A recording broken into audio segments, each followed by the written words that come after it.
สาธุชนท่านผู้ฟังที่ให้เกียรติรับฟังรายการธรรมาภิวัตน์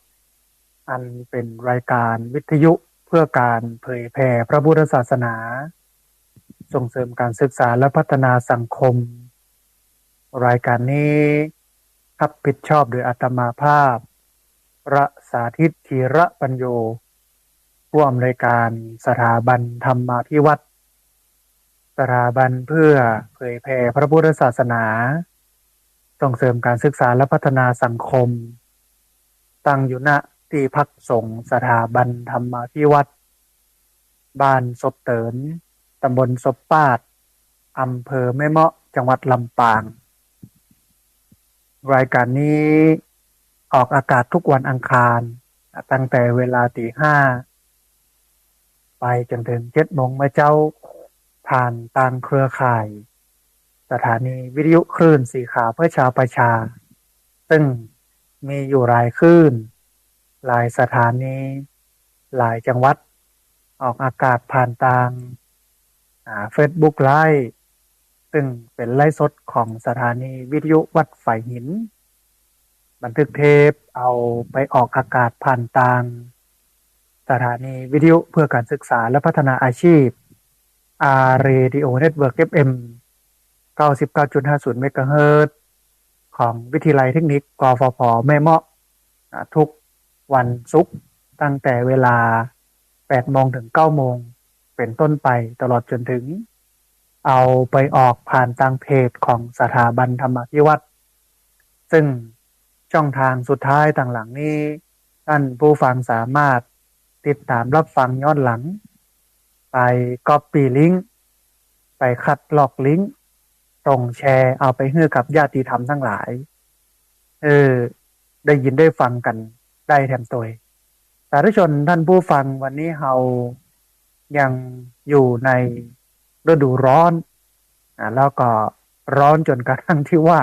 อุณหภูมิมันพุ่งสูงขึ้น42-43 องศาก็ถือว่านักพอสมควรสำหรับปีนี้ในเรื่องอากาศที่มันร้อนแล้วก็อยู่ในสถานการณ์หมอกควันไฟป่าแต่ว่าประมาณบ่เกินเดือนหนึ่งนะฮะหรือว่า15 วัน20 วันเนี่ยก็จะหมดฤดูร้อนก็จะเข้าสู่ฤดูฝนเข้าสู่ฤดูหนาวกันต่อไปแต่บอกว่าปีนี้หนาวจะมานักก่อนะฮะฝนจะนักก่อแต่ดูท่าทางแล้วเนี่ยโดยเฉพาะฝนเนี่ยอาจจะน้อยในปีนี้นะฮะซึ่งสิ่งเหล่านี้ท่านผู้ฟังมันก็เตือนให้เราได้รู้ว่าโลกกำลังแย่ถ้าเป็นภาษาบ้านเฮาก็คือโลกกำลังป่วยเพราะฉะนั้นเราต้องช่วยกันรักษาสิ่งหนึ่งที่ทำได้ก็คือปลูกต้นไม้เยอะๆต้นไม้มันปลูกมันป่งมันขึ้นเยอะๆเพื่อให้เกิดความร่มเย็นเป็นสุขสำหรับคนที่อยู่ตลอดจนถึงช่วยกันรณรงค์งดเผาเอาเศษวัสดุทางการเกษตรเนี่ยมามักเป็นปุ๋ยเอาไว้ใช้เพื่อให้พืชพักของเราเนี่ยต้นไม้ของเราเนี่ยมันเจริญงอกงามโดยที่เราบ่ไปทำลายสิ่งแวดล้อมไปเผาให้เกิดหมอกควันฝุ่นควัน PM 2.5 ซึ่งก็จะเป็นผลกระทบต่อเราในตั้งหน้าแถมในอากาศร้อนอย่างนี้ท่านผู้ฟังก็จำเป็นอย่างยิ่งที่เราจะต้องดูแลตัวเก่าเนอะนะฮะสำหรับท่านใดที่ติดแอร์คอนดิชันติดแอร์เรียบร้อยก็คงจะบ่มีปัญหาแต่ว่าคนที่บ่ได้ติดแอร์เนี่ยจำเป็นต้องใช้พัดลมเข้าช่วยเนาะอาบน้ำบ่อยๆดื่มน้ำเย็นเยอะๆหาที่เย็นปืนเก้าไม้ปืนบ้านปืนจองนะฮะเพื่อบ่ให้โดนแดดมาเผามาทำลายทำให้เกิดความเดือดร้อนนะฮะที่จริงโลกวันนี้มันก็อยู่ยากขึ้นนะฮะโดยเฉพาะคนที่เป็นโรคเบาหวานความดันโรคไขมันเส้นเลือดตลอดจนถึงเป็นละเด็กละอ่อนก็ดีเป็นผู้เฒ่าผู้แก่ก็ดีเนี่ยผลกระทบซึ่งเกิดมาจากอากาศร้อนเนี่ยสำหรับคนกลุ่มที่เปิ้นฮ้องกันว่าคนกลุ่มเปราะบางเพราะว่าจะเป็นละอ่อนแล้วก็ผู้สูงอายุเนี่ย มีความเสี่ยงสูงต่อการจะได้รับผลกระทบนะฮะเพราะว่าจะเป็นเรื่องของเส้นเลือดในสมองแตกถ้ามันฮ้อนนักลำไปนะฮะแล้วก็บ่ค่อยได้กินน้ำเนี่ยแล้วก็อาจจะนำไปสู่ความเป็นอัมพฤกษ์อัมพาตอาจจะนำไปสู่ความตายได้นะฮะเพราะฉะนั้นเรื่องอย่างอี้เนี่ยบ่ควรที่จะประมาทนะควรที่จะใส่ใจควรที่จะพอกอยนะในเรื่องของสุขภาพเพื่อดีเรื่องการกินเหมือนกันท่านผู้ฟังตรงนี้ก็ต้องงดของดิบนะฮะมากินของสุกที่มันเป็นประโยชน์นะที่มันสร้างคุณค่าทางโภชนาการถูกสุขลักษณะนะฮะแถมอันหนึ่งท่านผู้ฟังที่กำลังเป็นปัญหาหลังจากช่วงที่ผ่านมาเราฮดน้ำเล่นน้ำกันเนี่ยวันนี้ทางกระทรวงสาธารณสุขเปิ้นก็ออกมาเตือนระวังการแพร่ระบาดของโรคโควิดเปิ้นก็กลัวว่าโรคโควิดเนี่ยมันจะปิกมาแห่งรอบหนึ่งซึ่งจะส่งผลกระทบต่อพี่น้องเขาแห่งกำหนึ่งแล้วก็วันนี้เนี่ยมีสถิติคนที่ป่วยเป็นโรคนี้เพิ่มนักขึ้นนะฮะหมอบอกว่าน่าจะเป็นวันละพันวันละเป็นพันอันนี้ก็เป็นเรื่องที่น่าเป็นห่วงเพราะฉะนั้นเพื่อเป็นการระงับยับยั้งป้องกันการแพร่ระบาดของโรคนี้เนี่ยท่านผู้ฟังอาจจะจำเป็นจะต้องปิกมาใส่หน้ากากอนามัยปิกมาล้างมือนะฮะปิกมาอยู่ห่างเว้นระยะห่างจากผู้คนทั้งหลายบ่ไปพลุกพล่านบ่ไปซุกซุนเปิ้นนะฮะโรคนี้มันแพร่กระจายมาสู่ตัวเฮาแล้วก็เฮาก็เป็นพาหนะที่เอาไปแพร่กระจายให้กับคนอื่นโรคนี้มันติดกันง่าย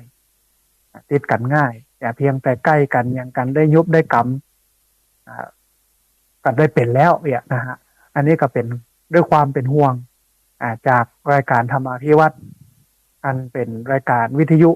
เพื่อการเผยแผ่พระพุทธศาสนาส่งเสริมการศึกษาและพัฒนาสังคมซึ่งรับผิดชอบโดยอาตมาภาพพระสาธิตชิระปัญโยผู้อำนวยการสถาบันธรรมาภิวัตน์สถาบันเพื่อเผยแผ่พระพุทธศาสนาส่งเสริมการศึกษาและพัฒนาสังคมนะฮะท่านผู้ฟังวันนี้จะอู้เอ่ยกันถึงเรื่องผู้สูงอายุเรื่องของการให้ท่านผู้ฟังได้มารู้จักแล้วก็มาเตรียมรับมือภาวะเปราะบางซึ่งเป็นภัยเงียบในผู้สูงอายุนะฮะเปราะบางในผู้สูงอายุเนี่ยมันจะป้องกันอย่างใดมันเป็นอย่างใดมันสำคัญอย่างใดที่เราจะต้องมาเรียนรู้เรื่องนี้อันนี้ก็เป็นเรื่องสำคัญเพราะว่าวันนี้สังคมไทยมีผู้สูงอายุเพิ่มนักขึ้นนะฮะในตำบลซบปาดซึ่งเป็นตำบลที่อาตมาภาพอยู่เนี่ยก็มีผู้สูงอายุถึงประมาณ 1,400 คนแล้วนะฮะแล้วก็ในปีหน้าเนี่ยก็จะพุ่งสูงขึ้นในปีนี้เนี่ยประมาณ12ล้าน11ล้านปลาย12ล้านปีนี้นะฮะ2567ปี2568ก็จะเพิ่มสูงขึ้นแถมนะฮะอันนี้ก็เป็นเรื่องที่น่ากังวลถ้าหากว่าเฮาบ่มีมาตรการในการมารองรับสถานการณ์ที่มันเกิดขึ้นเช่นในการดูแลผู้สูงอายุในภาวะพึ่งพิงเนี่ยมีวิถีชีวิตที่ดีขึ้นเรื่องของการใช้เงินใช้ทองของผู้สูงอายุปกายอย่างใดนะฮะการดูแลเจ็บเป็นเย็นไข้ป่วยอยู่บ้านบ่มีลูกหลานดูแลใครจะไปดูแลซึ่งสิ่งเหล่านี้เป็นภาระรับผิดชอบของรัฐบาลที่จำเป็นอย่างยิ่งที่จะต้อง ออกมาตรการมารับมือนะครับสถานการณ์อย่างอี้แต่ว่าวันเนี้ยเขายังบ่หันถึงความชัดเจนของรัฐบาลถึงนโยบายหรือว่าถึงเรื่องของผู้สูงอายุที่จะมาดูแลผู้สูงอายุที่ป่วยติดเตียงก็ดีผู้สูงอายุที่เป็นกลุ่มเปราะบางก็ดีผู้สูงอายุที่บ่มีไผพ่อไผก้อยก็ดีอันนี้อู้ถึงคนเหล่านี้นะสำหรับคนที่มีคนดูแลบ่ทุกข์ยากลำบากอะไรอย่างอันนั้นก็บ่เป็นอย่างเพราะว่าพร้อมอยู่แล้วแต่ว่าคนที่เปิ้นบ่พร้อมซึ่งเป็นคนส่วนใหญ่ของประเทศอาจจะได้รับผลกระทบ บัดเจ้ว่าอาจได้รับผลกระทบแน่นอนนะหากว่าวันเนี้ยเราบ่มีมาตรการในการที่จะไปดูแลผู้สูงอายุเหล่านี้นะเดี๋ยวเรามาอู้กันถึงเรื่องนี้ท่านผู้ฟังทีนี้ก่อนที่จะอู้เอ่ยกันนะมันมีเรื่องราวนะฮะที่เอามาให้ท่านผู้ฟังได้ร่วมอนุโมทนาที่จริงก็มีแห่งข่าวหนึ่งที่วัดพรหมมงคลนะฮะที่อำเภอดอยหล่อจังหวัดเชียงใหม่เพิ่นจะมีพระป่าสามัคคีเดี๋ยวใกล้ๆก่อนท่านผู้ฟังอาจจะเป็นอาทิตย์หน้าอาจจะเอามาอู้เอิญเชิญชวนให้ท่านผู้ฟังได้ไปร่วมกินร่วมทานร่วมทำบุญกันนะฮะท่านผู้ฟังก่อนที่จะอู้เอ่ยกันถึงเรื่องของการไปดูแลกลุ่มเปราะบางโดยเฉพาะผู้สูงอายุเนี่ยเอาบุญมาคือท่านผู้ฟังได้ร่วมอนุโมทนาได้ร่วมทำกันก่อนนะฮะคือตอนนี้เนี่ยกำลังระดมทุนสร้างห้องสุขาถวายไว้ในพระพุทธศาสนาซึ่งจะสร้างอยู่จำนวน5ห้องตามความยาวของอาคารเรือนกุฏิเรือนพักที่สร้างมาก่อนแล้วนะฮะมันก็จำเป็นต้องสร้างตามล็อกของเบิ้ลเนาะความกว้างเนี่ยประมาณ2เมตรยาวเนี่ยประมาณ4เมตรซึ่งก็มีอยู่5ห้องนะฮะในแต่ละห้องเนี่ยก็จะมีสุขภัณฑ์มีโถชักโครกนะมีที่อาบน้ำล้างหน้าล้างตาแปรงฟันอย่างให้มันครบครันในขั้นที่ผ่านมาบ่ได้สร้างเพราะว่าคนที่มาพักเนี่ยเป็นคนหนุ่มคนกำเป็นสามเณรเป็นนักศึกษามหาวิทยาลัยเชียงใหม่เป็นคณะนั้นคณะนี้นะแต่ว่าหลังๆเนี่ยก็เริ่มมีผู้สูงอายุมาพักพอผู้สูงอายุมาพักเปิ้นกระจมนะฮะเปิ้นกระจมว่าโอ้อันอย่างนั้นห้องน้ำก็บ่มีนะไกลต้องเดินเข้าห้องน้ำไกลแต่ถ้าเป็นคนหนุ่มคนกำเนี่ยก็บ่ลำบากในเรื่องการเดินอาตมาภาพก็กึดกอยตอนนั้นว่าพระเนนเห็นน้อยออกมาเตียวกันพ่อง มาพอวัดพอวาพ่องนี่นะเป็นคนหนุ่มคนกำลูกนี่นะแต่พอผู้สูงอายุนะมาพักก็ทำให้กึดขึ้นได้ว่าจำเป็นอย่างยิ่งที่จะต้องต่อห้องน้ำออกไปทางหลังนะฮะราคาห้องหนึ่งเนี่ยก็สูงพอสมควรท่านผู้ฟังเพราะว่าช่างขององค์การบริหารส่วนตำบลศพปาดเปิ้นมาเปิ้นมาวัดเปิ้นมาออกแบบนะฮะราคาห้องหนึ่งก็จะตกอยู่ที่ประมาณ 68,000 บาทนะรวมค่าก่อสร้างทั้งสิ้นจำนวน 341,981 บาท40สตางค์ท่านผู้ฟังที่ติดตามรับฟังอยู่ก็สามารถมาร่วมทำบุญกันได้ตามกำลังศรัทธานะโดยที่เราบ่เบียดเบียนตัวเองแล้วก็บ่เบียดเบียนคนอื่นนะฮะห้องน้ำที่จะสร้างนี้ท่านผู้ฟังสำหรับใช้ในการตดตุกแล้วก็สร้างสุขแก่ผู้มาร่วมทำบุญแล้วก็ร่วมทำกิจกรรมต่างๆของที่พักสงฆ์สถาบันธรรมพิวัตรบ้านศพเตินตำบลศพปาดอำเภอแม่เมาะจังหวัดลำปางซึ่งก็มีคณะนั้นคณะนี้มาประจำแต่ว่าช่วงเดือนเมษาเนี่ยมีบ่ได้มีคณะที่มานอนแต่ว่ามันฮ้อนแต่ว่าในช่วงวันที่1 เดือนพฤษภาคมก็จะเป็นวันเปิดเรียนของนักเรียนโรงเรียนผู้สูงอายุตำบลศพปาดซึ่งก็มีอยู่ประมาณ80 กว่าคนนะฮะตำบลศพปาดเนี่ยมี8 หมู่บ้านเอาหมู่บ้านละ10 คนเข้ามาเรียนก็ทำกันเป็นปีที่7แล้วนะฮะก็จะมีคนมา80-90 คนอย่างเงี้ยแล้วก็หลังจากนั้นก็จะมีงานธรรมะสัญจรของคณะสงฆ์อำเภอแม่เมาะเพิ่นก็มาใช้สถานที่ในเดือนกรกฎาคมนะฮะแล้วก็คณะนั้นคณะนี้มาเรื่อยๆนะเพราะฉะนั้นเพื่อเป็นการอำนวยความสะดวกกับผู้คนที่มาใช้ปกติห้องน้ำของที่พักสงฆ์สถาบันธรรมพิวัตรเนี่ยก็จะมีอยู่ประมาณ13 ห้องนะกูเตือถ้าคนมาเยอะๆเนี่ยมันก็บ่พอใจนะฮะคนมาวัดมาที่พักสงฆ์มาสำนักสงฆ์บางทีเปิ้นมาได้มาถามหาเจ้าอาวาสนะตอนแรกกันนะเปิ้นเข้ามาถามห้องน้ำอยู่ไหน เข้าห้องน้ำเสร็จแล้วถึงถามหาเจ้าอาวาส ว่าเปิ้นอยู่ทางใดที่ไหนยังใดอีกนะฮะก็มันเป็นสิ่งจำเป็นท่านผู้ฟังเพราะว่ามันเป็นการปลดความตุกข์นะแล้วก็ตุกเจ็บท้องเนี่ยมันตุกมหันต์นะ ทุกข์มันทรมานนะฮะถ้าได้ปลดแล้วมันก็จะสบายเพราะฉะนั้นท่านใดอยากจะมีความสุขมีความเจริญแล้วก็เป็นอันที่คือคนทั้งหลายมาปลดทุกข์เนี่ยมันก็เป็นบุญใหญ่บุญหลวงบุญของการสร้างห้องน้ำมันก็มีกลุ่มคนหลายกลุ่มที่ถือเคล็ดหรือว่าไปฟังหมอดูมาว่าอยากจะมีความสุขเนี่ยจะต้องไปล้างห้องน้ำวัดมันก็เป็นส่วนหนึ่งเหมือนกันเพราะว่าคนมาใช้จะได้สะอาดสะอ้านสะดวกสบายอันนี้ก็เป็นบุญส่วนหนึ่งแต่ว่าถ้าสร้างเนี่ยถ้าบ่มีแล้วสร้างเนี่ยมันก็จะเป็นบุญใหญ่เป็นมหาบุญมหากุศลได้ประโยชน์สูงสุดนะฮะในส่วนนี้ก็สำหรับท่านผู้ฟังที่อยากจะร่วมทำบุญโดยเฉพาะอยากจะมาทำบุญด้วยตัวเองมาพบกันเนี่ยนะฮะก็สามารถโทรเข้ามาได้ก่อนที่เบอร์064 125 4122เบอร์064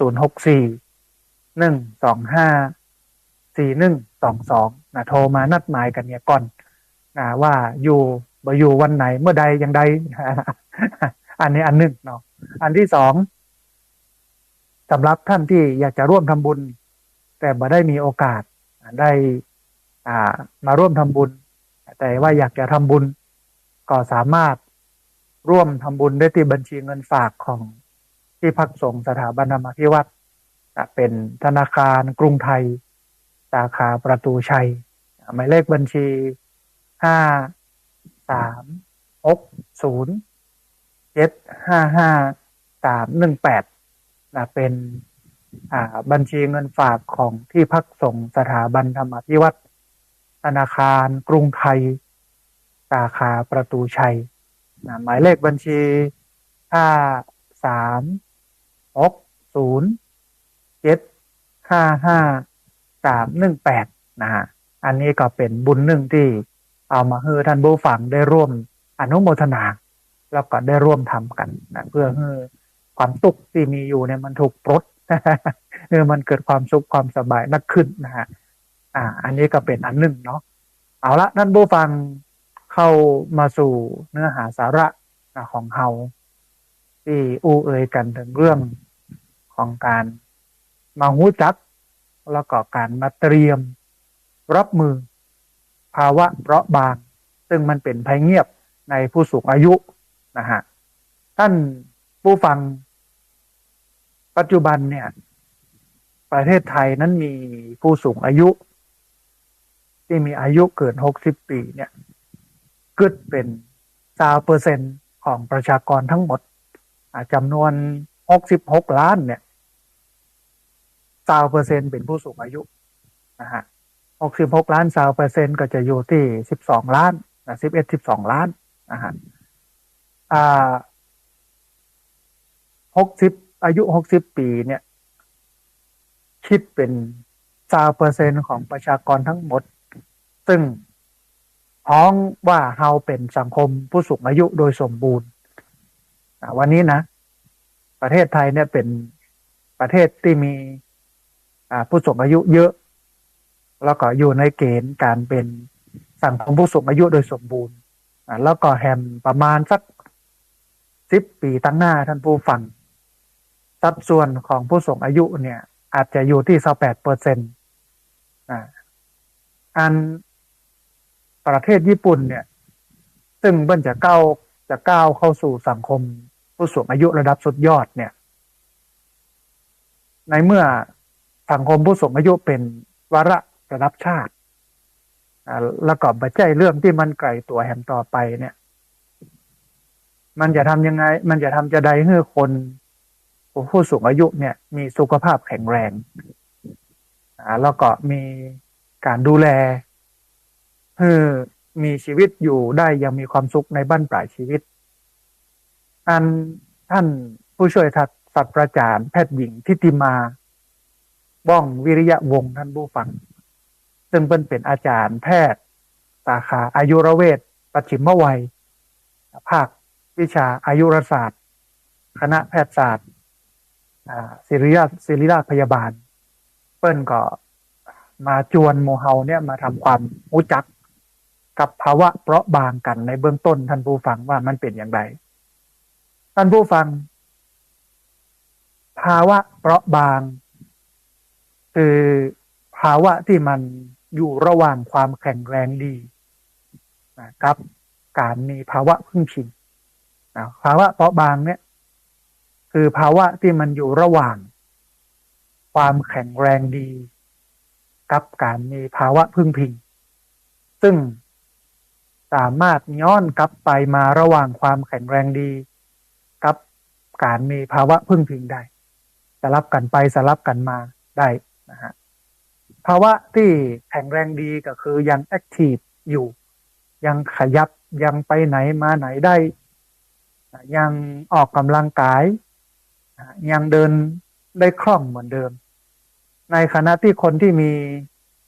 ภาวะพึ่งพิงคือคนที่ต้องการความช่วยเหลือในการทำกิจวัตรประจำวันเนี่ย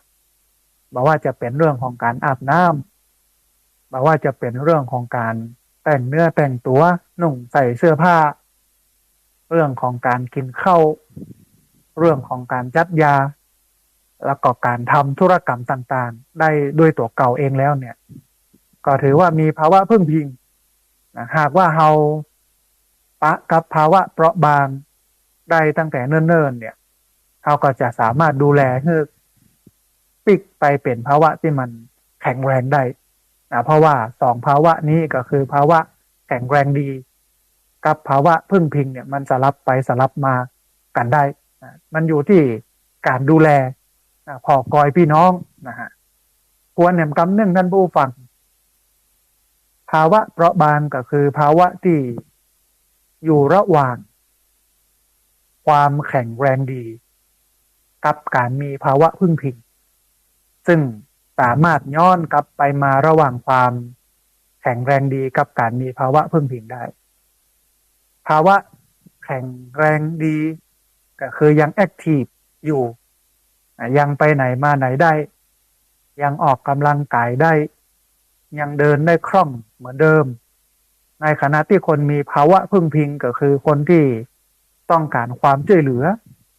ในการทำกิจวัตรประจำวันบอกว่าจะเป็นการอาบน้ำการแต่งเนื้อแต่งตัวนุ่งห่มเสื้อผ้าการกินข้าวการจัดยา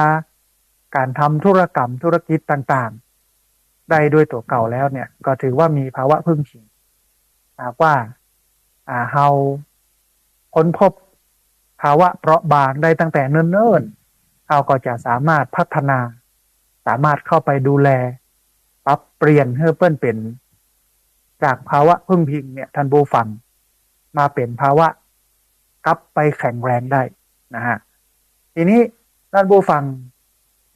มันมีข้อมูลว่าผู้สูงอายุที่มีภาวะเปราะบางภายใน 1-5 ปี1 ใน 3เนี่ยอาจเป็นคนไข้ติดเตียงได้นะผู้สูงอายุที่มีภาวะเปราะบางภายใน 1-5 ปีเนี่ย1 ใน 3คนถ้าเดินมา3คนเนี่ย1คนอาจเป็นคนไข้ติดเตียงได้หรืออาจเป็นผู้สูงอายุที่แข็งแรงได้ทั้งนี้มันก็ขึ้นอยู่กับว่าเราจะเนี่ยอย่างใดคือผู้สูงอายุท่านนั้นเนี่ยเป็นคนที่แข็งแรงมากกว่าเป็นคนที่อยู่ในภาวะพึ่งพิงมันก็เป็นสิ่งที่ถือว่าดีพอสมควรท่านผู้ฟังที่สามารถฟื้นฟูสามารถปรับภาวะของคนเฒ่าที่ก่อนที่จะไปเป็นภาวะพึ่งพิงเนี่ยหรือว่าเป็นภาวะพึ่งพิงอยู่แล้วเนี่ยให้กลับมาเป็นภาวะแข็งแรงได้แต่มันอยู่ที่ว่ามันจะค้นพบได้เร็วได้จ้าแค่ไหนถ้าค้นพบได้เร็วได้ตันเนี่ยผู้สูงอายุท่านนั้นก็เป็นผู้สูงอายุที่แข็งแรงได้แต่ถ้าไปพบจ้าไปปะจ้าผู้สูงอายุคนนั้นก็บ่สามารถจะฟื้นนำมาสู่ภาวะที่แข็งแรงได้ก็จะอยู่ในภาวะพึ่งพิงแล้วก็สุขภาพของผู้สูงอายุสำคัญท่านผู้ฟังสุขภาพเป็นสิ่งชี้วัดวันนี้เนี่ยหลายคนเอาสุขภาพไปแลกกับเงินเนี่ยการหาเงินต้องกินต้องใช้แ แต่ทีนี้เนี่ยมันก็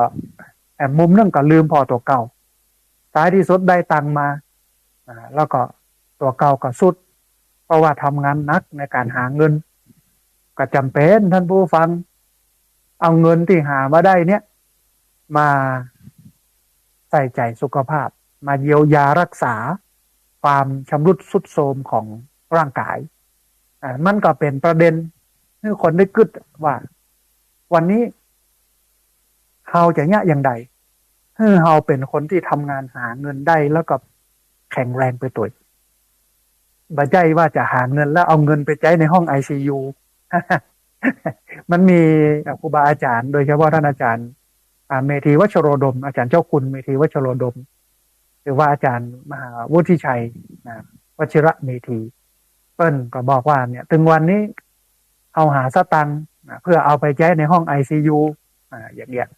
นะฮะท่านผู้ฟังคุณหมอทิติมาเปิ้ลยังตั้งข้อสังเกตเพิ่มเติมแหมว่าในช่วงปีที่ผ่านมาเนี่ยผู้สูงอายุที่มีภาวะเปราะบางเวลาเป็นโรคโควิดพละกำลังจะทดถอยลงไปอาจจะกลายเป็นติดเตียงไปเลยหรือว่าน้ำหนักลดลงไปเป็น10 กิโลพุ่นเลยนะฮะแล้วก็เขามีการจัดการอย่างคล่องเพื่อให้เปิ้ลเนี่ยแข็งแรงขึ้นต่อให้เป็นโควิดปอดติดเชื้อมาเมินมานานก็จะฟื้นตัวปิกมาแข็งแรงได้เหมือนเดิมก็มันอยู่ที่ว่าการใส่ใจแต่ปัญหาก็คือลูกหลานฐานเต้าเนี่ยแจ้งบ่แจ้งก็ต้องไปยากการหรือว่าต้องอยู่กับการยากการอยู่แล้วอยู่ที่ทำงานต่างจังหวัดไกลอย่างเช่นกรุงเทพเชียงใหม่จังหวัดที่มันเจริญลูกหลานก็ไปยากการที่หั่นเพื่อเอาเงินมาใช้มาจ่ายนะปัญหาก็คือว่า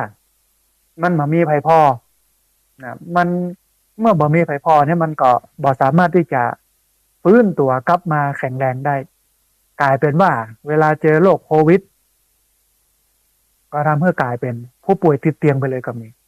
ถึงแม้ว่ารัฐบาลวันนี้ท่านผู้ฟังเปิ้ลพยายามจะใส่ใจในการดูแลผู้สูงอายุที่อยู่ในภาวะพึ่งพิงโดยการตั้งศูนย์ดูแลผู้สูงอายุในภาวะพึ่งพิงและผู้พิการในตำบลโดยอบต.เป็นผู้ตั้งแล้วก็มีการบริหารจัดการโดยภาคส่วนต่างๆไม่ว่าจะเป็นหมอไม่ว่าจะเป็นอสมซีจีนี่ก็คือคนที่เปิ้ลไปอบรมการดูแลผู้สูงอายุที่อยู่ในภาวะพึ่งพิงผู้พิการที่อยู่ในภาวะพึ่งพิงหลักสูตรเปิ้ลก็70 ชั่วโมงส่วนใหญ่ก็เป็นพี่น้องอสมแล้วก็ชาวบ้านทั่วไปอันนี้เป็น CG นะฮะส่วนหนึ่งก็จะเป็น CM เป็นคนดูแลระบบแล้วก็เงินนั่นก็จะผันมาจากสปสช.สำนักงานหลักประกันสุขภาพแห่งชาติส่วนหนึ่งแล้วก็อบต.สมทบหรือเทศบาลสมทบส่วนหนึ่งเอาไปดูแลผู้สูงอายุเป็นรายปีเช่นปีละ 6,000 บาทหรือ 3,000 บาทต่อคนก็สำรวจดู ว่าผู้สูงอายุในตำบลมีเท่าใดที่เป็นผู้สูงอายุที่อยู่ในภาวะพึ่งพิงก็คือป่วยติดเตียงช่วยเหลือตัวเก่ามาได้นะฮะหมออสม ก็เข้าไปประเมิน ADL ภาวะความป่วยว่าอยู่ในระดับไหนจะต้องไปดูแลติดละกี่ครั้งนะฮะต้องใช้แพมเพิร์สพ่องในยังพ่องเนี่ยนะฮะบางที่เนี่ยเปิ้ลบูรณาการได้เก่งบูรณาการเอาเรื่องของถุงยังชีพเข้าไปฮื้อโดยเรื่องของการไปแปลงห้องน้ำไปปรับที่อยู่ที่อาศัยให้มันเหมาะสมตัวอย่างตัวอีนะฮะบางที่นะแต่บางที่ก็มีเฉพาะCG ไปดูแลผู้สูงอายุเท่าอันบางที่ก็ยังมีการไปใส่ใจเรื่องเปิ้นจะกินจะอยู่อย่างใดตัวบาใจเฉพาะจะไปดูแลใส่ใจเปิ้นอย่างเดียวนะฮะดูการกินการอยู่ของเปิ้นตัวอย่างเงี้ยนะฮะทีนี้ท่านผู้ฟัง มันมีอ่าข้อมูลอันหนึ่งที่เบิ่นบอกว่า อายุบ่ได้เป็นตัวกำหนดภาวะเปราะบางการมีอายุนักเนี่ยมันก็บ่ได้เป็นตัวกำหนดภาวะเปราะบางหรือว่าภาวะเปราะบางเนี่ยมันจะกำหนดมาได้ว่าอายุ70 ปีแล้วจะอยู่ในภาวะเปราะบางอย่างเงี้ยนะฮะบางครั้งบางทีเป็นผู้พิการเช่นเส้นเลือดในสมองแตกอย่างต่างๆเนี่ยมันก็สามารถที่จะเป็นภาวะเปราะบางได้ท่านผู้ฟังที่ผ่านมาเนี่ยเราจะหันว่าผู้สูงอายุบางคนบางท่านอายุ90 ปียังไปว่ายน้ำอยู่เลยบางคนนะอายุ90 ปียังว่ายน้ำได้นะบางคนอายุ85ก็ยังขับรถได้ยังเดินช้อปปิ้งได้ยังจัดยาคนเดียวได้อยู่หรือว่าบางท่านเนี่ยเป็นคุณหมอที่ยังออกตรวจคนไข้ได้อยู่นะแต่ว่าในมุมหนึ่งคนบางคนอายุ70 ปีแต่กลับช่วยเหลือตัวเก่าได้น้อยเนี่ยอย่างจะต้องให้ลูกให้หลานมาคอยช่วยเหลือหรือว่าต้องนั่งวีลแชร์นะฮะทีนี้ท่านผู้ฟังเขามีวิธีสังเกตได้บ่ยากว่าผู้สูงอายุมีภาวะเปราะบางก่อโดยสามารถสังเกตได้หากมีอาการตั้งแต่3 ใน 5ข้อต่อไปนี้ท่านผู้ฟัง5ข้อเนี่ยถ้ามี3ข้อเนี่ยแสดงว่าเป็นผู้สูงอายุที่อยู่ในภาวะเปราะบางแต่ว่าถ้าบ่ถึง3ข้อเตื้อนี่ก็ยังบ่เข้าข่ายมันจะต้อง3ข้อใน5ข้อขึ้นไปนะครับทีนี้มันมีอย่างพ้องท่านผู้ฟังใน5ข้อนั้นข้อแรกผู้สูงอายุที่เปิ้นอยู่ในภาวะพึ่งพิงเนี่ยเปิ้นจะรู้สึกอ่อนเพลียเปิ้นจะหมดเรี่ยวแรงบ่ค่อยมีกำลังวังชาบ่อยากจะเนี่ยอันหยังจะลุกจากเตียงก็บ่อยากไปออกจากบ้านก็บ่อยากไปไหนเหนื่อยง่ายอิดง่ายอันนี้ข้อแรกเลยเป็นเรื่องของกำลังวังชาเป็นเรื่องของการอ่อนเพลียยิ่งฤดูร้อนอย่างอี้ทำให้ท่านผู้ฟังบ่ต้องอู้ถึงผู้สูงอายุเนาะคนหนุ่มคนกำอย่างอาตมาภาพเนี่ยนะก็ลำบากนะบางครั้งบางทีบางวันก็นอนวันค่ำนะฮะเพราะว่ามันเพลียมันฮ้อนมันเหนื่อยนะแล้วก็ยิ่งผู้สูงอายุเนี่ยในช่วงนี้ก็เป็นช่วงที่นักพอสมควรกับเปิ้ลบอกกับลูกกับหลานอันนึงว่าถ้าสามารถไปช่วยเปิ้ลผ่อนคลายความฮ้อนได้ซื้อพัดลมไปให้เปิ้ลพ่องไปติดแอร์ให้เปิ้ลพ่องหรือว่าต้องไปแปลงหานที่อยู่ที่อาศัยปืนต้นไม้ที่มีกิ่งก้านสาขาหอมเย็นเป็นซุปโดยที่มันบ่พัดใบเช่นปืนต้นมะม่วงปืนต้นลำไยอย่างเงี้ยมันก็จะเป็นประโยชน์สำหรับเปิ้ลในส่วนหนึ่งก็คือมันคลายความร้อนได้บางทีเปิ้ลเดือดร้อนกับเรื่องหน้าร้อนอย่างที่เอาหม้อน้ำบักเก่าเนาะโดยเฉพาะคนเฒ่านี่นะไปตั้งนะฮะคนบักเก่านี่กินน้ำในหม้อน้ำที่มันมีขี้ไคคู่แวดหม้อน้ำมันนะฮะเอาน้ำบวยจุ่มเข้าไปตักเข้าไปมากินมันชื่นใจอันนี้ก็คือข้อแรกเนาะถ้ารู้สึกอ่อนเพลียหมดเรี่ยวหมดแรงบ่มีแห้งมันสามารถที่จะเนี่ยอย่างได้ลุกขึ้นจากเตียงก็บ่อยากลุกบ่อยากออกไปจากบ้านบ่อยากไปไหนเหนื่อยอิดง่ายเนี่ยอันนี้แสดงว่าอยู่ในภาวะเปราะบางละนะฮะข้อแรกเนี่ยนะอันที่สองท่านผู้ฟังผู้สูงอายุเมื่อสูงอายุขึ้นเนี่ยมันก็จะเดินขึ้นลงบันไดชั้นเดียวบ่ไหวต้องเกาะราวบันไดขึ้นไปแล้วก็พักระหว่างบันไดหรือว่าต้องใช้ไม้พยุงช่วยอันนี้ก็เป็นอันที่สองถ้าผู้สูงอายุเป็นอย่างแย่ก็ใกล้เข้าสู่ภาวะความเป็นคนเปราะบางนะฮะแถมอันหนึ่งก็คือการเดินทางราบในระยะแค่ประมาณ3 ถึง 400 เมตรเนี่ยบ่ไหว ต้องหยุดระหว่างทางหรือว่าต้องใช้ไม้เท้าช่วยอันนี้ก็ถือว่าอยู่ในภาวะเปราะบางแล้วเพราะว่าตั้งแต่ข้อหนึ่งข้อสองข้อสามมาเนี่ยถ้ามันครบสามข้อเมื่อใดก็คือสามในห้าเมื่อใดเนี่ยก็ถือว่าเป็นผู้สูงอายุที่ตกอยู่ในภาวะเปราะบางนะฮะข้อที่สี่นี่เปิ้ลบอกว่าถ้าหากว่าเรามีโรคประจำตัวหลายโรคตั้งแต่ห้าโรคขึ้นไปนะเอาโรคที่เป็นโรคฮิตสำหรับคนเฒ่านะฮะหนึ่งเบาหวาน สองความดันสามไขมันในเส้นเลือดนะเบาหวานความดันไขมันเส้นเลือดแล้วก็โรคอื่นๆโรคอย่างต่างๆห้าโรคขึ้นไปมีโรคประจำตัวหลายโรคตั้งแต่ห้าโรคขึ้นไปเนี่ยก็ถือว่าเป็นเกณฑ์ที่อยู่ในภาวะเปราะบางนะฮะแล้วก็อันที่ห้าเนี่ยข้อสุดท้ายน้ำหนักตัวลดลงเกิน5%ใน1 ปีโดยบัตั้งใจลดน้ำหนักมันลดลงปุ๊บปั๊บนี่นะ5%ใน1 ปีโดยบัตั้งใจลดนะก็ถือว่าอยู่ใน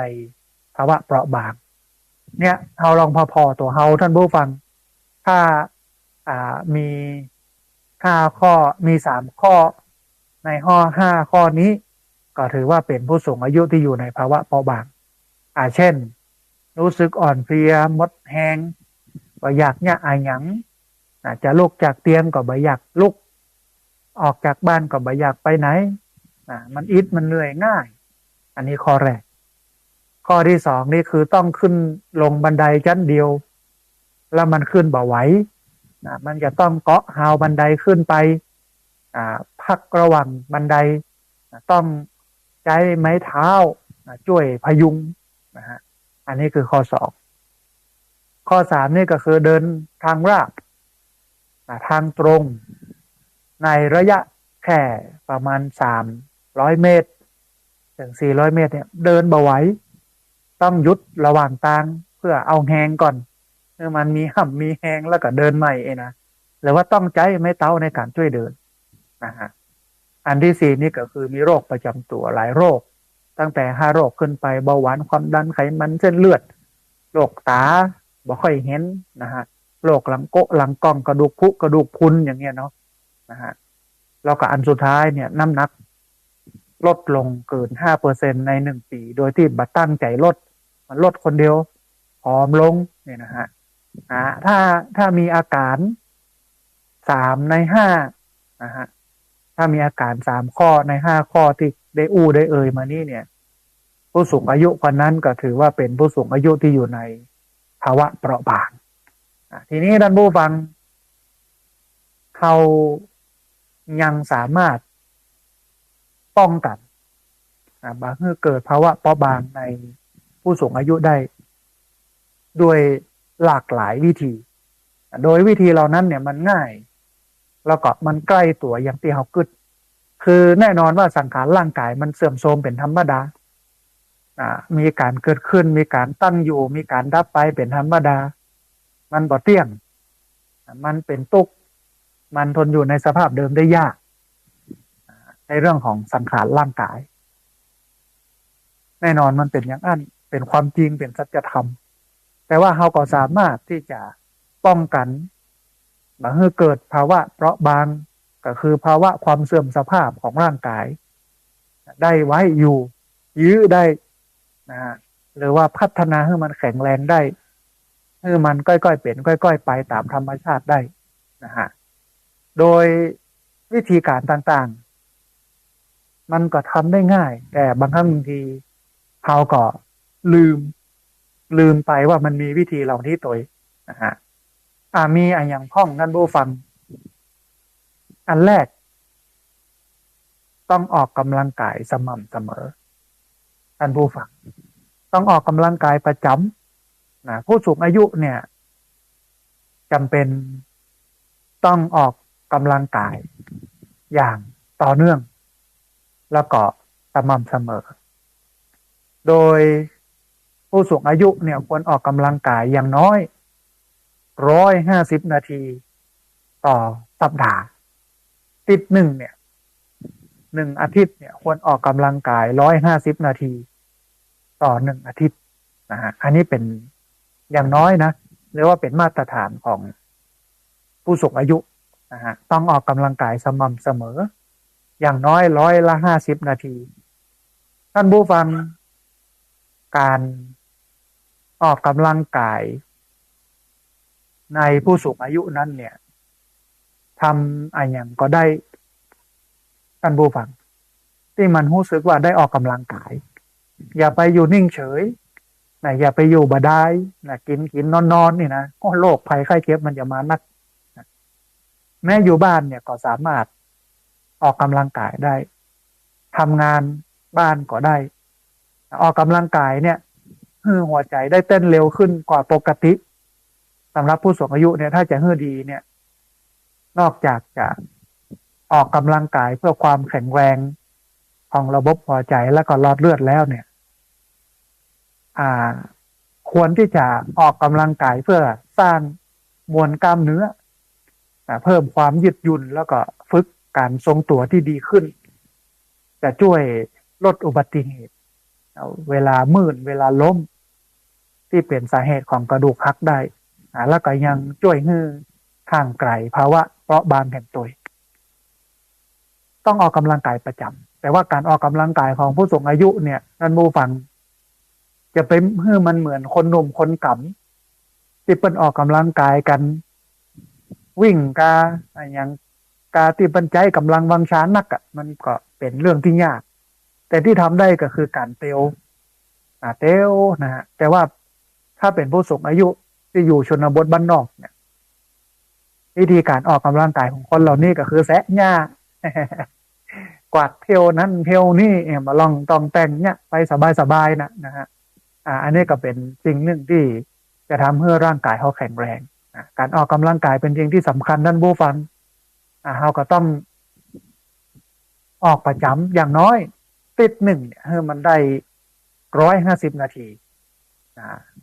ทำงานบ้านปัดกวาดเจ็ดถูแต่หญ้าอย่างไปบุกเกาไม้ใบหญ้า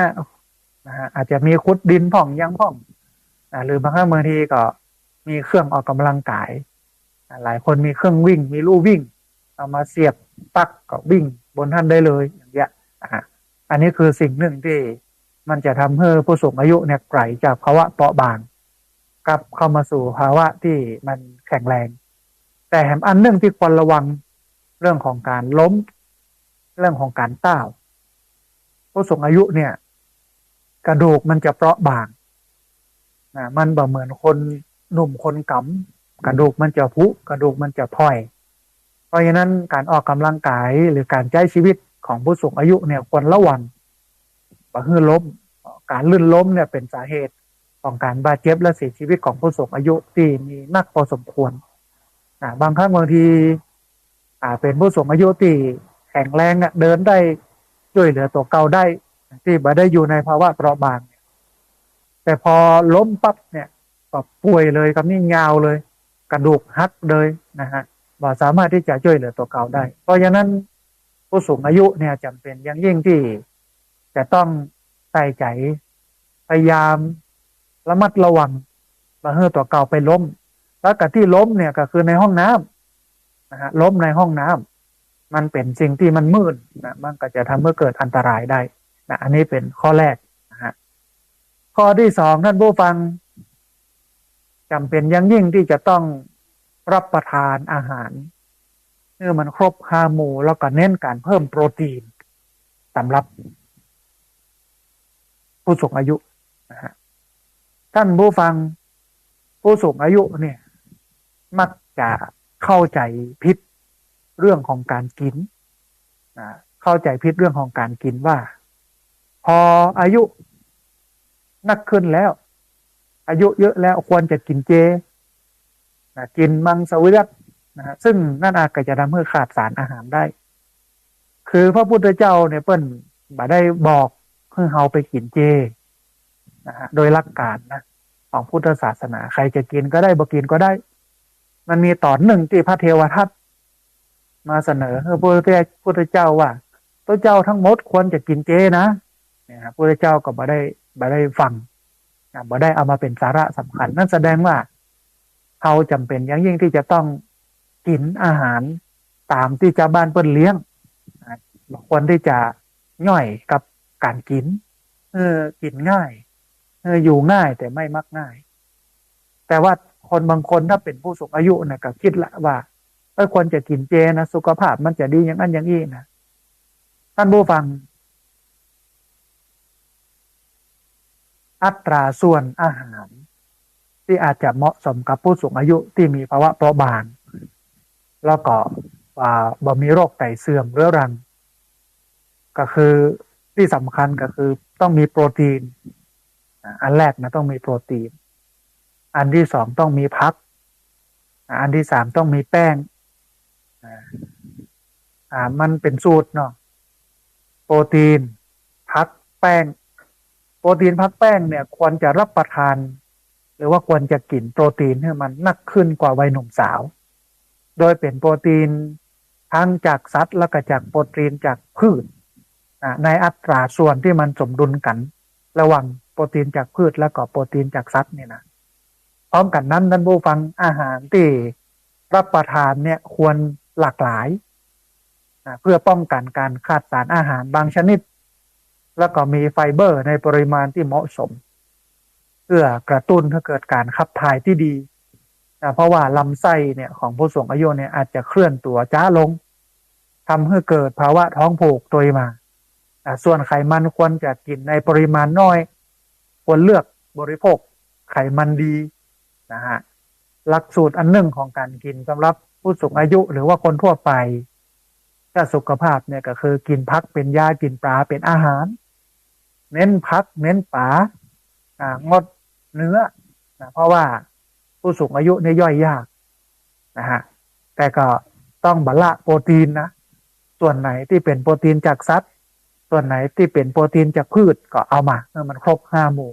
นะฮะ5 หมู่นี่ไม่ใช่อันอย่างที่ละครที่เป็นว่ากัน5 หมู่หมู่นั้นหมู่นี้หมู่1หมู่2หมู่3หมู่4ไม่ใช่นะ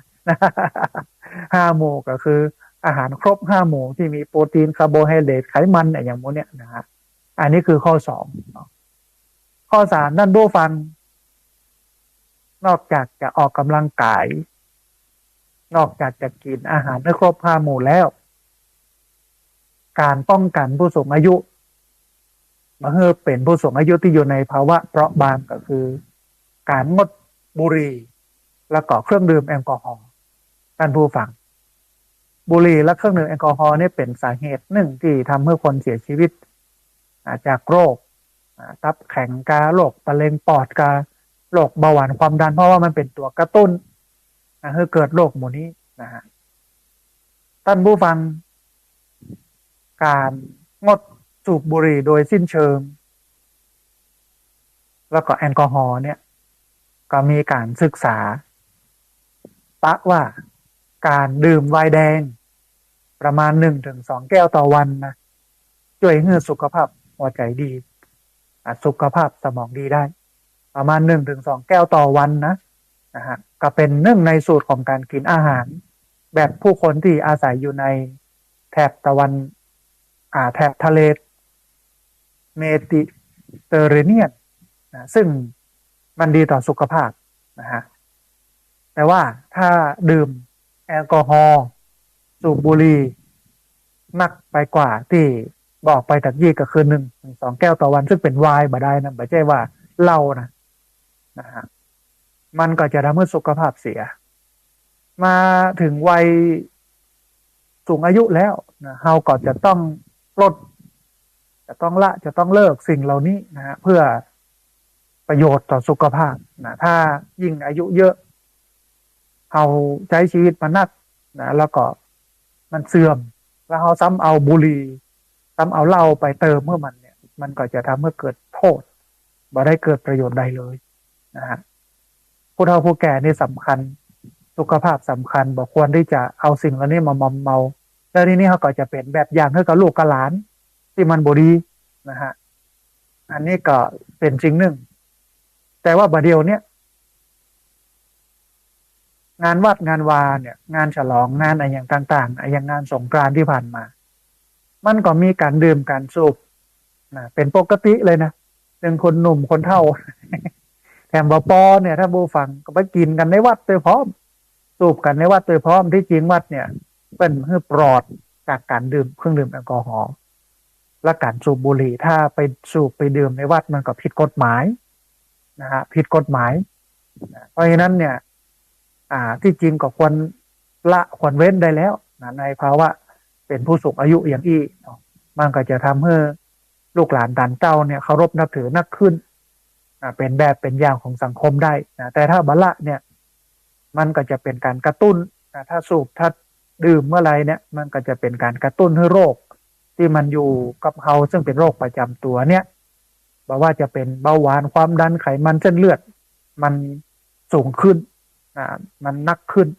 อันนี้ก็เป็นผลกระทบส่วนหนึ่งนะฮะนอกจากจะออกกำลังกายนอกจากจะกินอาหารเนื้อมันครบห้าหมู่นอกจากจะงดบุหรี่แล้วก็เครื่องดื่มแอลกอฮอล์เหล้าบุหรี่แล้วอันหนึ่งก็คือจะต้องใช้ยาให้มันเหมาะสมกับโรคนะฮะใช้ยาให้มันเหมาะสมกับโรคท่านผู้ฟัง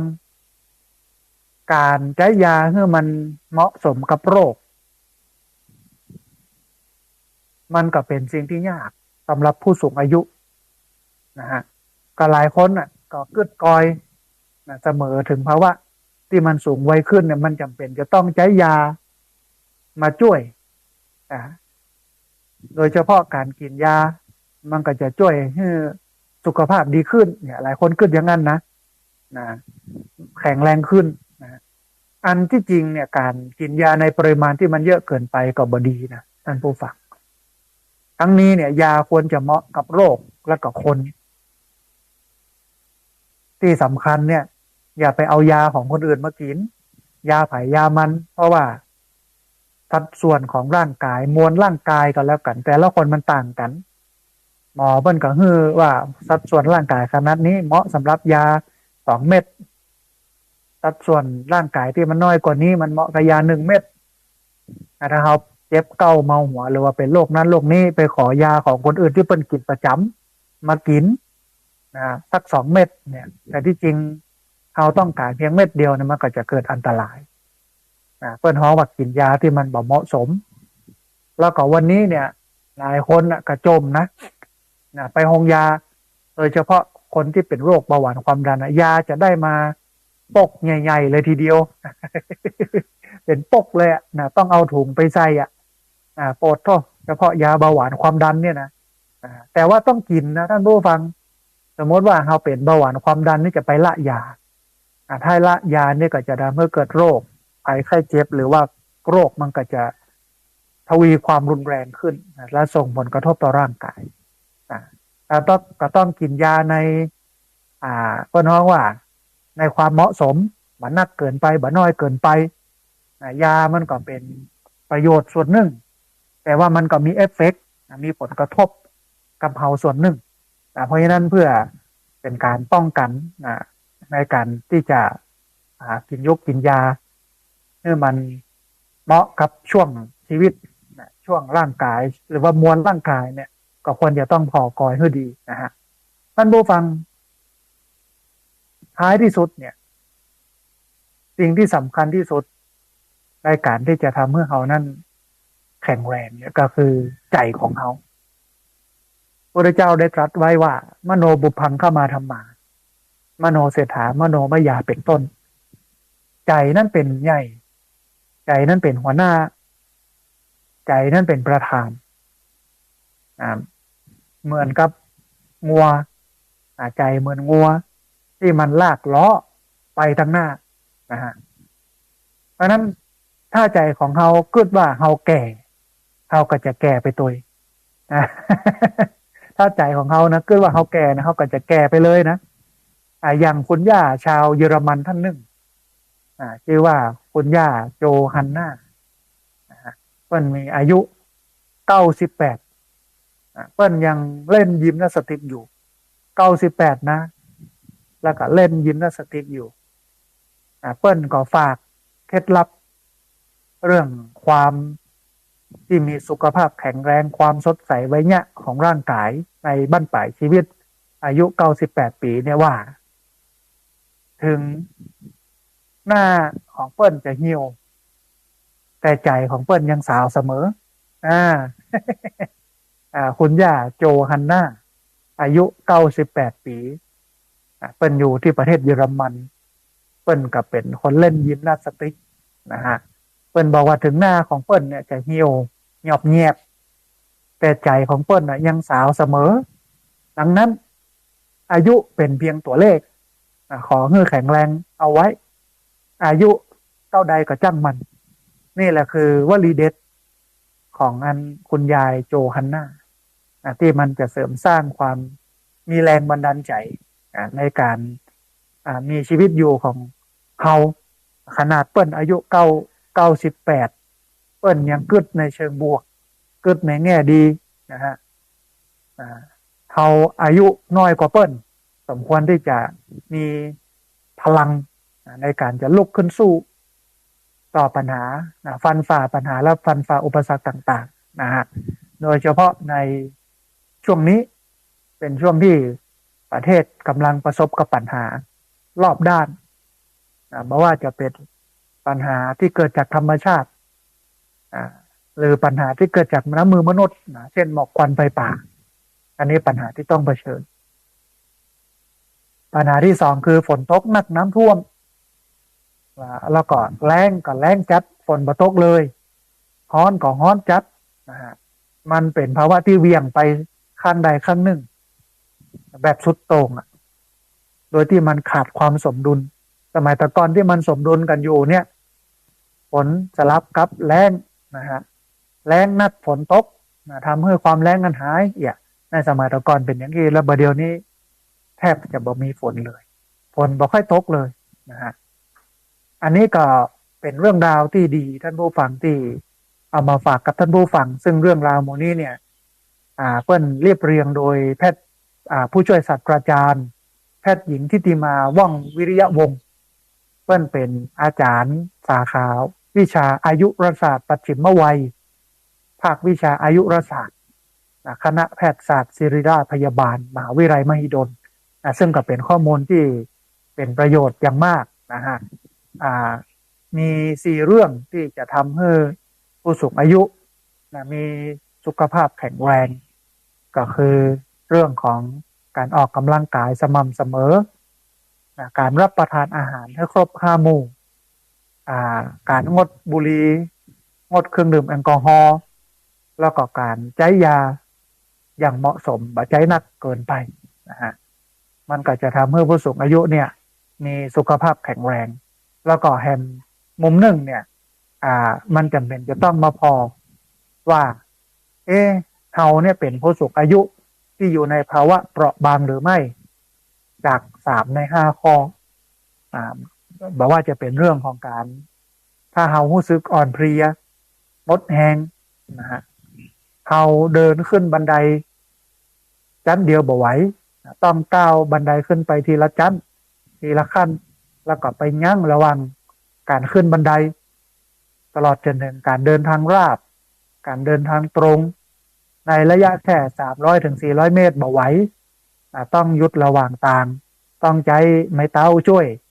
แล้วก็มีโรคประจำตัวหลายโรคตั้งแต่5โรคขึ้นไปท้ายที่สุดก็คือการมีน้ำหนักตัวที่มันลดลงเกิน 5% ใน1ปีโดยที่เฮาบ่ได้ตั้งใจลด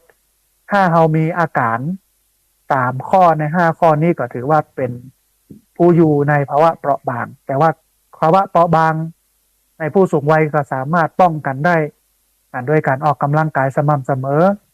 รับประทานอาหารให้ครบ5หมู่กินผักเป็นยากินปลาเป็นอาหารนะฮะแล้วก็งด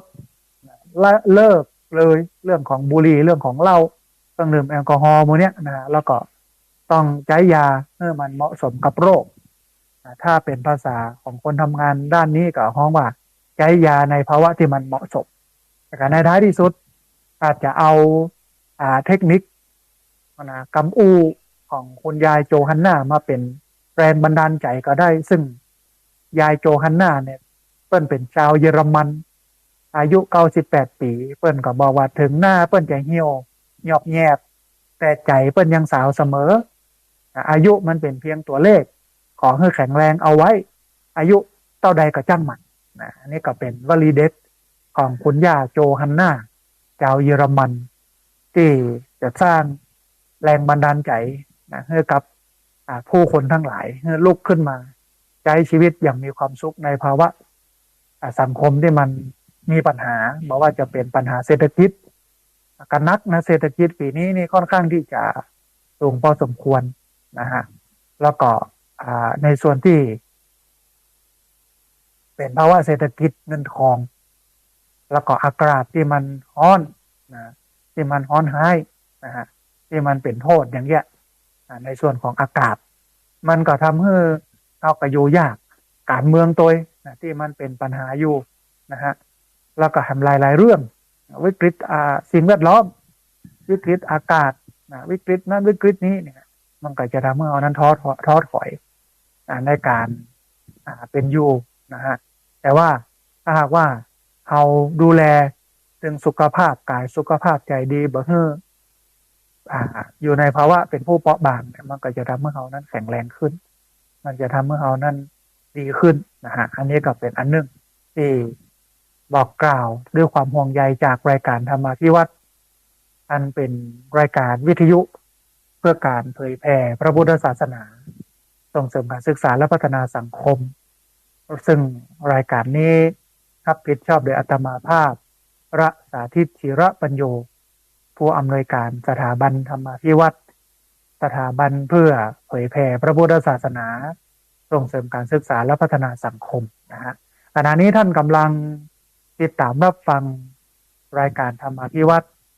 อันเป็นรายการวิทยุเพื่อการเผยแผ่พระพุทธศาสนาส่งเสริมการศึกษาและพัฒนาสังคมซึ่งรายการนี้ออกอากาศทุกวันอังคารตั้งแต่เวลา 5:00 ไปจนถึง 7:00 เมื่อเช้า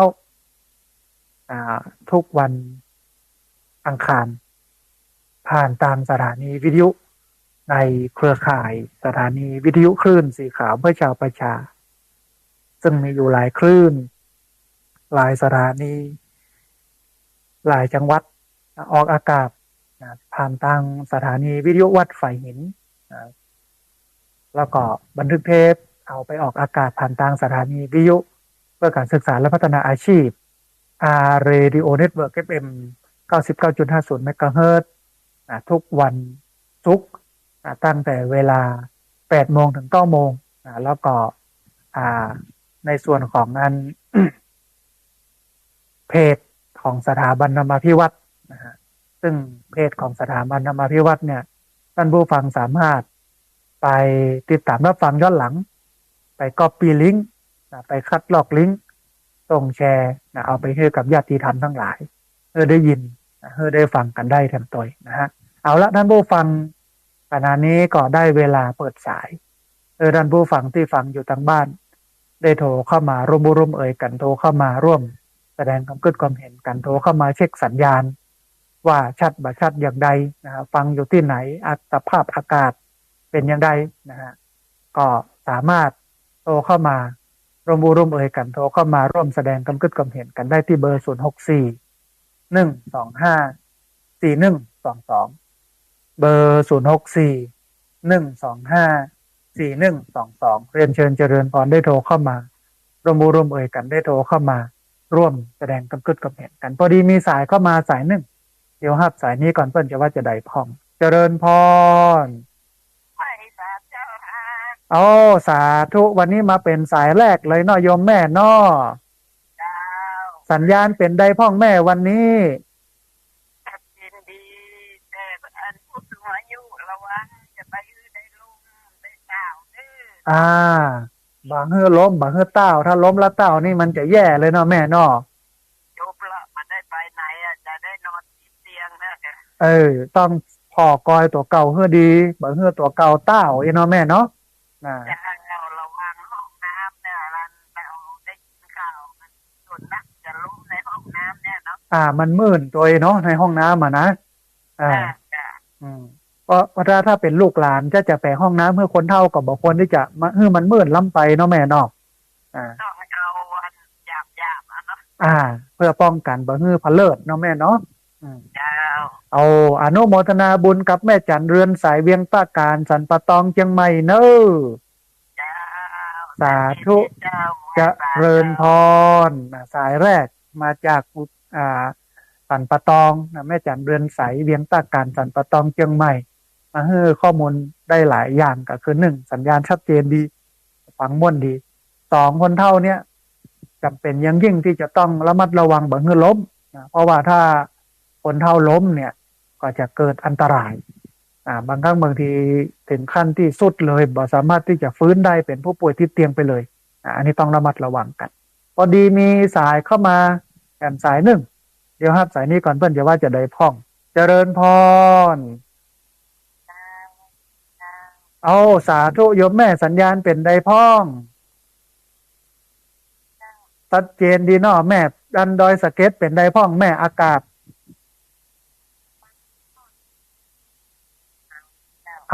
เมื่อคืนปอที่จะเย็นอยู่เนาะแม่เนาะเอาเปิ้นอยู่วันบนดอยอากาศสบายเนาะแม่เนาะวันนี้สัญญาณชัดเจนเนาะที่ดอยสะเก็ตแม่เทพเสด็จเอาอนุโมทนาบุญกับโยมแม่ที่ติดตามรับฟังแล้วก็โทรเข้ามาให้กำลังใจกันเนอะแม่เนอะสาธุสาธุเจริญพรโยมแม่จากเทพเสด็จโดยสะเก็ตเชียงใหม่โทรเข้ามาให้กำลังใจกันนะฮะท่านผู้ฟังวันนี้เปิดสายโดยที่ใช้เวลาเยอะ1 ชั่วโมงเต็มๆนะฮะเพราะฉะนั้นมีเรื่องราวเลยที่จะจะเอ่ยกันโทรเข้ามาให้กำลังใจกันโทรเข้ามาเช็คสัญญาณโทรเข้ามาเช็คบรรยากาศได้ที่เบอร์064 125 4122เบอร์064 125 4122พอดีมีสายเข้ามาสายหนึ่งเดี๋ยวครับสายนี้ก่อนเพื่อนจะว่าจะได้พ่องเจริญพรคุณโยมลีวิทยุหน่อยหนึ่งเนอะพอดีวิทยุเสียงดังล้ำไปมันสะท้อนออกเนาะเจริญพรเอาสาธุโยมแม่อยู่ตังใดวันนี้แม่อยู่บ้านร้องเจ้าอยู่บ้านร้องเชียงไฮ้เนาะแม่เนาะสัญญาณเป็นไดพ่องที่เชียงไฮ้ที่เชียงไฮ้บอกค่อยชัดเจนเนาะสาธุอันญาติโยมเจ้าของขึ้นเจ้าของสถานีเนาะฟังแล้วก็เช็คกันสาธุแม่ได้กำลังใจจัดนักเนอะอนุโมทนาสาธุโยมแม่จากบ้านร้องเชียงไฮ้แจ้งมาว่าที่เชียงไฮ้สัญญาณบอกให้ชัดนะฮะเจ้าของขึ้นเจ้าของสถานีเช็คกำเนอะขออนุเคราะห์เช็คกำหนึ่งนะฮะเรียนเชิญเจริญพรเนอะพี่น้องเนอะวันนี้เปิดสายในเวลา1 ชั่วโมงได้หลายสายเลยทีเดียววันนี้โทรเข้ามากันเนอะที่เบอร์064 125 4122เบอร์064 125 4122พอดีมีสายเข้ามาสายหนึ่งเดี๋ยวครับสายนี้ก่อนเปิ้ลจะว่าจะได้พ่อเจริญพรสาธุโยมแม่แนะนำตัวน้อย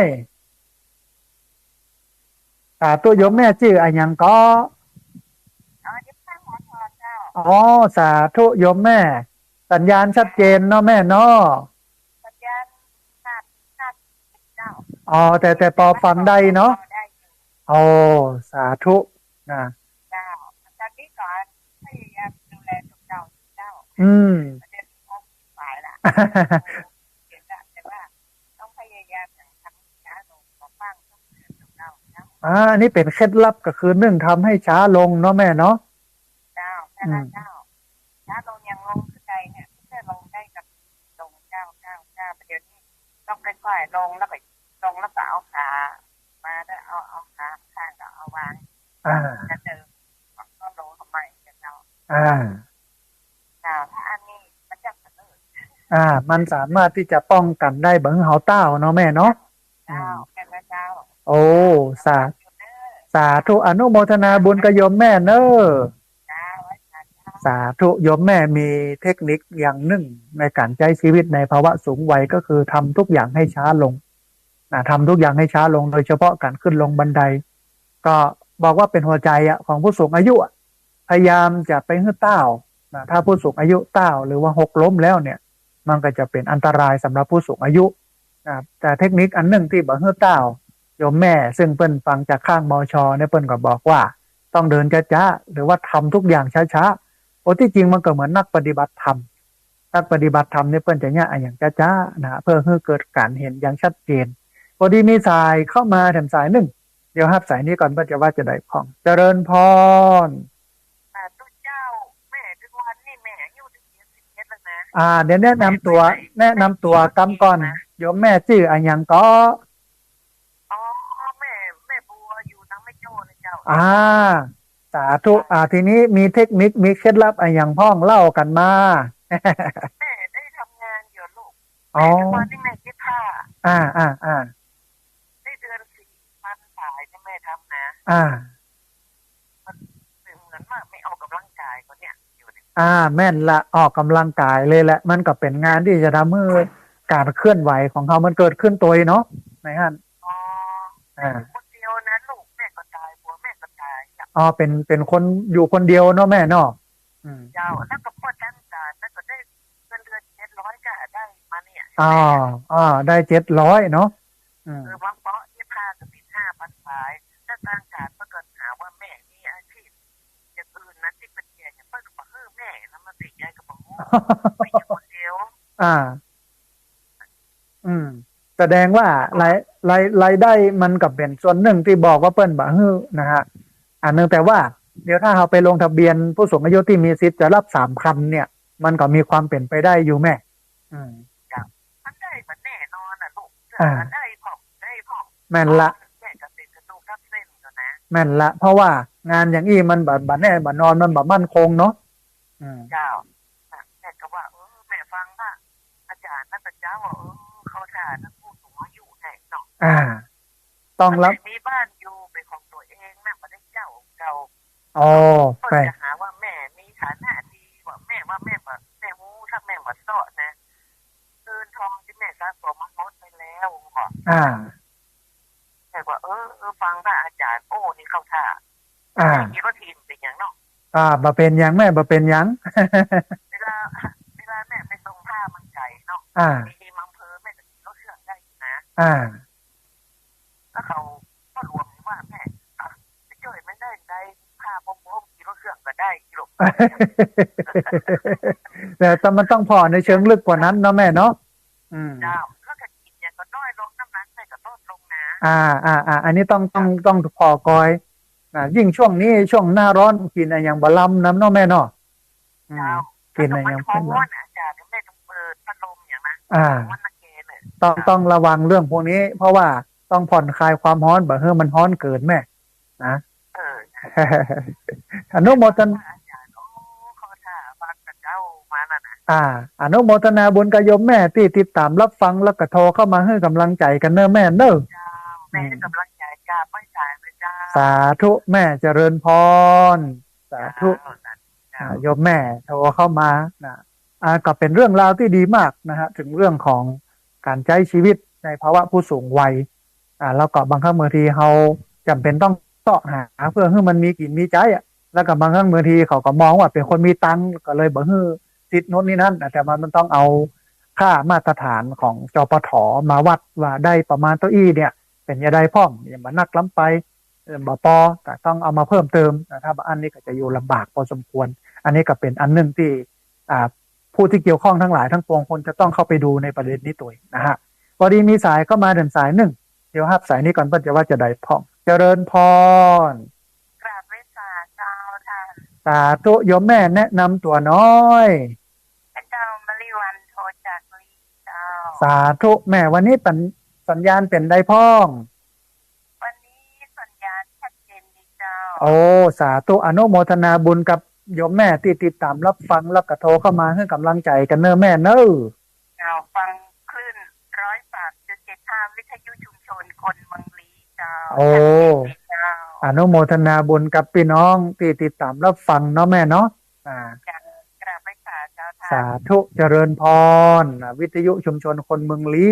นะฮะสัญญาณชัดเจนดีพี่น้องเมืองลี้ต้องอนุโมทนาบุญเจริญพรเนอพี่น้องเชียงใหม่ละปูนลำปางแป้น่านพะเยาเชียงรายแม่ฮ่องสอนหรือที่ติดตามรับฟังทางอินเทอร์เน็ตอยู่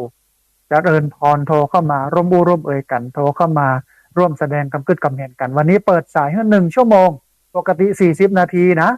วันนี้หนักหน่อยหนึ่งพอดีมีสายเข้ามาสายหนึ่งเดี๋ยวหับสายนี้ก่อนเพื่อจะว่าจะได้พ่องเจริญพร ไหว้เจ้าพระจ้า เอาสาธุแม่หลงบ้านบวกเมืองลี้ละปูนเนาะแม่เนาะ เจ้าชัด เอาสัญญาณชัดเจนดีเนาะแม่เนาะ เจ้า ฟังกับม่วนฟังกับ อย่าเลยมีวันเลยหายไปเลย ฮ้อนเนาะแม่เนาะเจ้า ฝนตกพร้อมก่อเมืองลี้แม่ ฝนเพิ่งมาตกสักเดียว บัดลงเลยเนาะจะได้ก็ต้องรักษาสุขภาพทำตัวให้มันห่มเย็นเสมอเนาะแม่เน้อ ลำปางกับตก เหมือนกันแม่ฮ้อนขนาด ฝนแท้มันแบบ แม่นละตึงมาเลยเนาะแม่เนาะเจ้า จะได้ก็รักษาสุขภาพเนาะแม่เน้อ เจ้า สาธุเจริญพรนะ เจ้าไปเจ้า แม่หลงบันบวกเมืองลี้ละปูนนะโทรเข้ามานะว่าฮ้อนแต่ฮ้อนว่าฝนถึงบ่ลงนะแต่ว่าสัญญาณเมืองลี้ชัดเจนดีต้องอนุโมทนาบุญเนอะพี่น้องที่ฟังอยู่เนอะเรียนเชิญเจริญพรที่เบอร์064 125 4122เบอร์064 125 4122พอดีมีสายเข้ามาสายหนึ่งเดี๋ยวฮับสายนี้ก่อนเพื่อจะว่าจะได้พ่องเจริญพรสาธุลุงคำบ้านห้วยการบ้านห้องละปูนมาแล้วนะวันนี้เป็นไดพ่องลุงคำสัญญาณชัดเจนดีเนาะเอาสาธุนะพี่น้องบ้านห้วยการเจริญพรที่ติดตามรับฟังกันเนอะนะฮะอนุโมทนาบุญกับลุงคำสาธุเจริญพรลุงคำสีที่เขื่อนบ้านห้วยการบ้านห้องละปูนนะฮะก็วันก่อนเพื่อนมาแอวหามาดำหัว ต้องอนุโมทนาบุญตัวนะครับลุงคำนะฮะเรียนเชิญเจริญพรพี่น้องเหลือแหมจัดหลายนาทีเนอะ40 กว่านาทีที่เบอร์064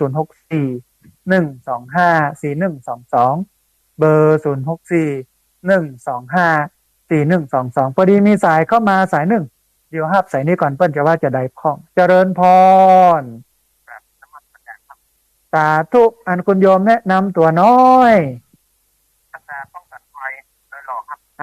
มาละอาสาป้องกันบรรเทาสาธารณภัยโดยหล่อวันนี้มีเรื่องราวอย่างจะแจ้งให้กับพี่น้องได้รับทราบก่อนเจริญพรถ้าจะเผาไฟครับมันสิ้นเดือนนี้ไปก่อนนะเพราะว่าเปิ้นอยู่ในช่วงที่เปิ้นประกาศงดเผาอยู่เนาะวันพระธาตุบาอันนี่จะโดนยับโดนจับกันนะเจริญพรเชิญเย็นนะครับเย็นแล้วก็มันต้องร้อนเกินไปแล้วก็มาเย็นเกินไปครับ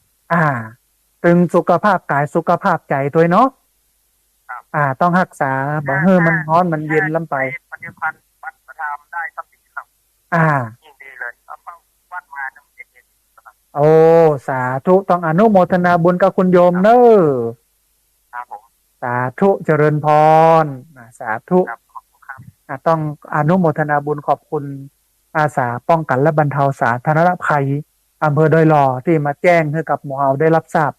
ในข้อมูลที่เป็นประโยชน์สำหรับทุกคนแล้วก็สำหรับผู้สูงวัยเรียนเชิญเจริญพรนะพี่น้องเนอะที่เบอร์064 125 4122เบอร์064 125 4122พอดีมีสายเข้ามาสายหนึ่งเดี๋ยวฮับสายนี้ก่อนเพื่อจะว่าจะได้คล่องเจริญพรเอาสาธุโยมแม่สัญญาณเป็นได้พ่องโอ้สาธุอนุโมทนาบุญกับโยมแม่ที่ติดตามรับฟังบ่ละบ่ลืมกันเนอะแม่เนอะสาธุอนุโมทนาสาธุต้องอนุโมทนาบุญกับโยมแม่ที่ติดตามรับฟังประจำเวลาเหลือประมาณ37 นาทีเรียนเชิญเจริญพรได้ที่เบอร์064 125 4122เบอร์064 125 4122นะครับพอดีมีสายเข้ามาสายหนึ่งเดี๋ยวรับสายนี้ก่อนเพื่อจะว่าจะได้พ่องเจริญพร โอ้สาธุแม่คำนวณแจ้ซ้อนเมืองปานลำปางเนาะแม่เนาะ เจ้า สาธุวันนี้สัญญาณเป็นไดพ่องแม่ วันนี้ได้สร้างจากวิทยุชัดเจนที่เจ้า โอ้สาธุเมืองปานลำปางสัญญาณชัดเจนดีนะฮะได้ประโยชน์อยู่เนอแม่เนอวันนี้ ก็ได้ประโยชน์เยอะแยะเนาะ ได้ประโยชน์ คนเขาพอมีที่อายุนักขึ้นแล้วคือสูงขึ้นแล้วผลจะเปลี่ยนไปคนเดียวผลทุกสิ่งทุกอย่าง อ่า เปลี่ยนหมดแม้แต่ของกินที่เขาก็กินที่มันของได้หอมเนี่ยมันกับประหยัดของมันไปแล้วก็มันจะเหลือพวกคนเดียวมันจะประหยัดอะอย่างเสื้อผ้าอย่างทุกสิ่งทุกอย่างถ้าเกิดเก็บใจขึ้นมันจะเปลี่ยนไปสามไปเลยเปลี่ยนคนเดียวหมดเลยเนาะ มันโหตัวเก่าว่าจะอยู่ในภาวะหรือว่ารูปแบบใดอะเนาะเมื่อสูงอายุขึ้นแล้วเนี่ยเนาะจะเปลี่ยนแปลงคนเดียวเลยเนาะแม่เนาะ เปลี่ยนใจคนเดียวเจ้า โอ้ ใจเขากับเปลี่ยนคนเดียว ใช่แต่ดีอย่างหนึ่งที่ถ้ามันเปลี่ยนไปในเชิงบวกก็คือ อยู่กับวัดกับวาเปิ่งศีลกินธรรมเนี่ยมันก็ดีไปอย่างหนึ่งนะเนาะ เจ้ามันจะไปตั้งเนี่ยตั้งกินตั้งตานตั้งศีลธรรมอย่างเนี่ยแต่บันเทิงก็เลยอย่างนี้มันแบบมุ้งแล้วแต่มันก็มีเป็นบางคนบางข้องที่จะไปในทางนั้นเนาะแม่เนาะเจ้าก็มีอยู่เจ้าแต่ว่ามันแบบปอนักส่วนใหญ่ก็จะมาทางเพหมดเลยเนาะอย่างนั้นเจ้าโอ้ข้าได้ที่สามนี่เขาได้ที่สามทางครูบาอาจารย์นี่จะไปทางนี้ถ้าเขาได้แบบฟังนี่ไปได้อะเจ้าไปทางสิ่งทางแอลพวกละกันเนาะนะ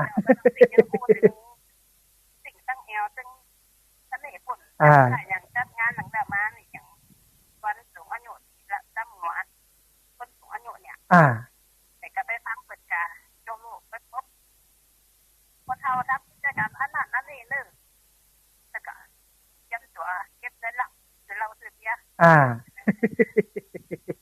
มันจะนัดไปทางนั้นเนาะแม่เนาะเจ้ามันปัจจัยแล้วเจ้า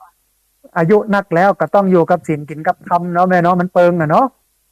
เจ้ามันกับเปิงมาตั้งนี่ไปตานประจังปฏิบัตินั่นนี่มันเป็นไปคนเดียวเราได้คนได้ฟังเลยเป็นไปคนเดียวเด้อถ้าคนบ่ได้ฟังคนบ่สนใจมันก็ไปแหมตางเนาะแม่เนาะอย่างนั้นเจ้า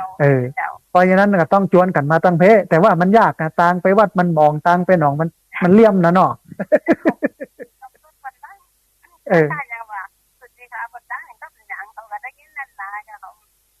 บ่ค่อยสนใจ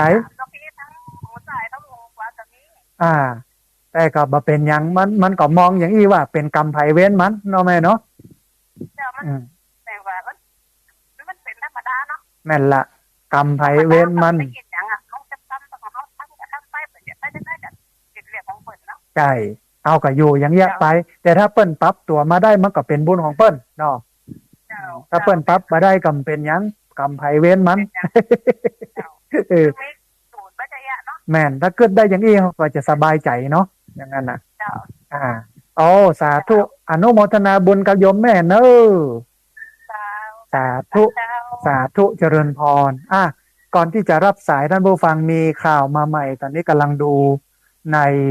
หนังสือพิมพ์มติชนออนไลน์เพิ่นบอกว่าป่วยโควิดวันละเกือบหมื่นล่าสุดพบเสียชีวิตแล้ว3ใส่ท่ออีกกว่า100ในอันตรายเนอะโรคโควิดที่มันแพร่ระบาดในช่วงสงกรานต์ที่ผ่านมาเนี่ยวันนี้ป่วยโควิดพุ่งวันละเกือบหมื่นล่าสุดเสียชีวิตแล้ว3ใส่ต่อช่วยหายใจหัน100 รายเพราะฉะนั้นพี่น้องที่ไปเล่นสงกรานต์มาเนี่ยต้องพอตัวเก่าต้องตรวจ ATK ถ้าปะปุ๊บก็ต้องไปกินยาต้องรักษาพอดีมีสายเข้ามาแหมสายหนึ่งเดี๋ยวรับสายนี้ก่อนเพื่อจะว่าจะได้พ้องเจริญพรสาธุโยมแม่สัญญาณเป็นได้พ้องโอ้สาธุอนุโมทนาบุญที่ติดตามรับฟังกันเนอะแม่เนอะ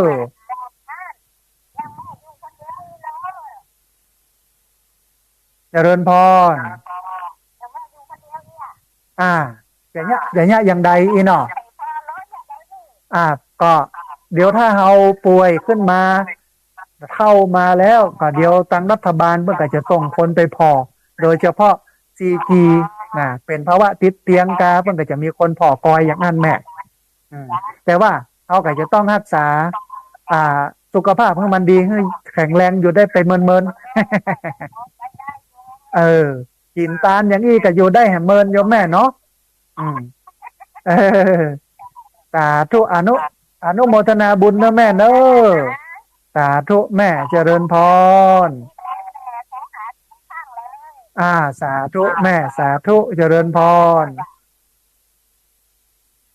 ต้องอนุโมทนาบุญกับโยมแม่ที่โทรเข้ามาบอกว่า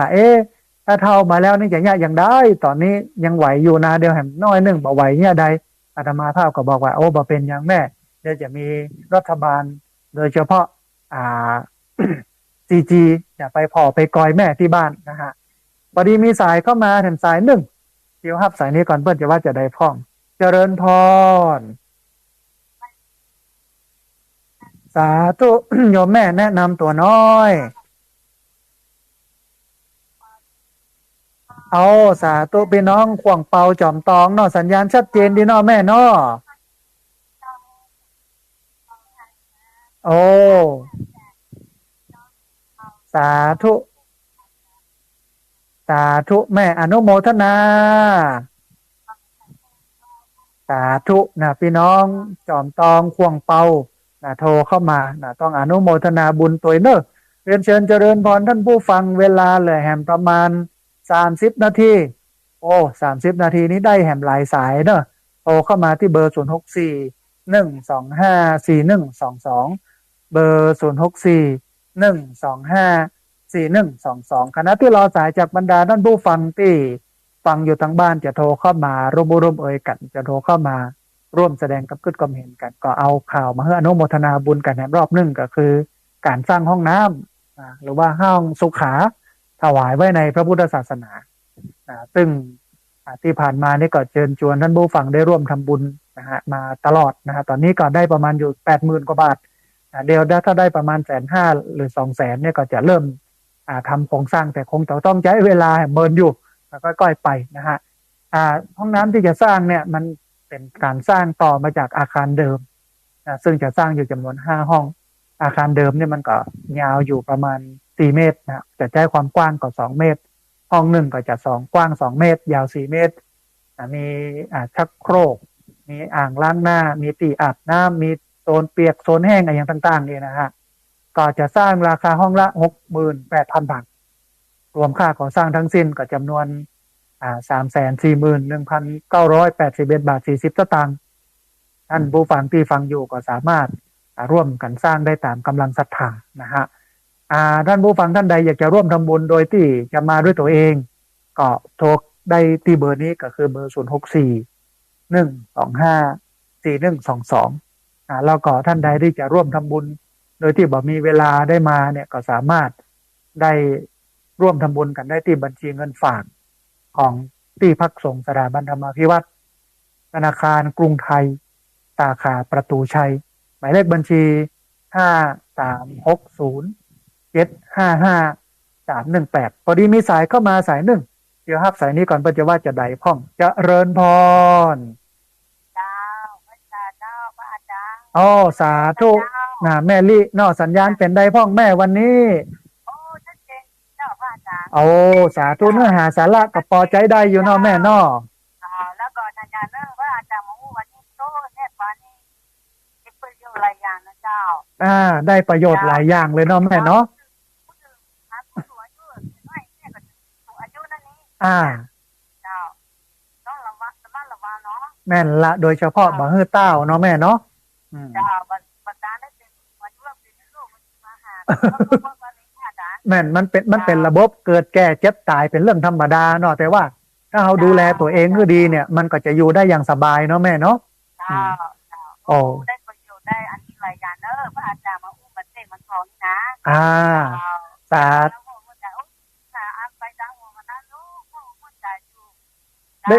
ได้ปบกันเนาะแม่เนาะ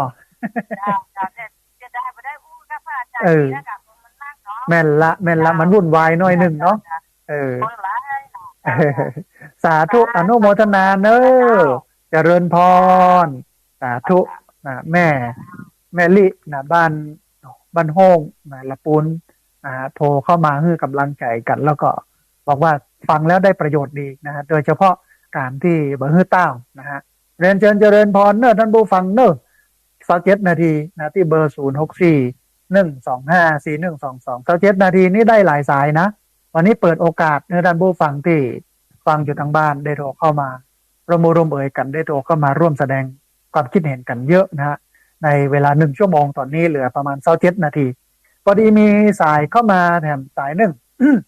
เดี๋ยวครับสายนี้ก่อนเพื่อนจะว่าจะได้พ้องเจริญพร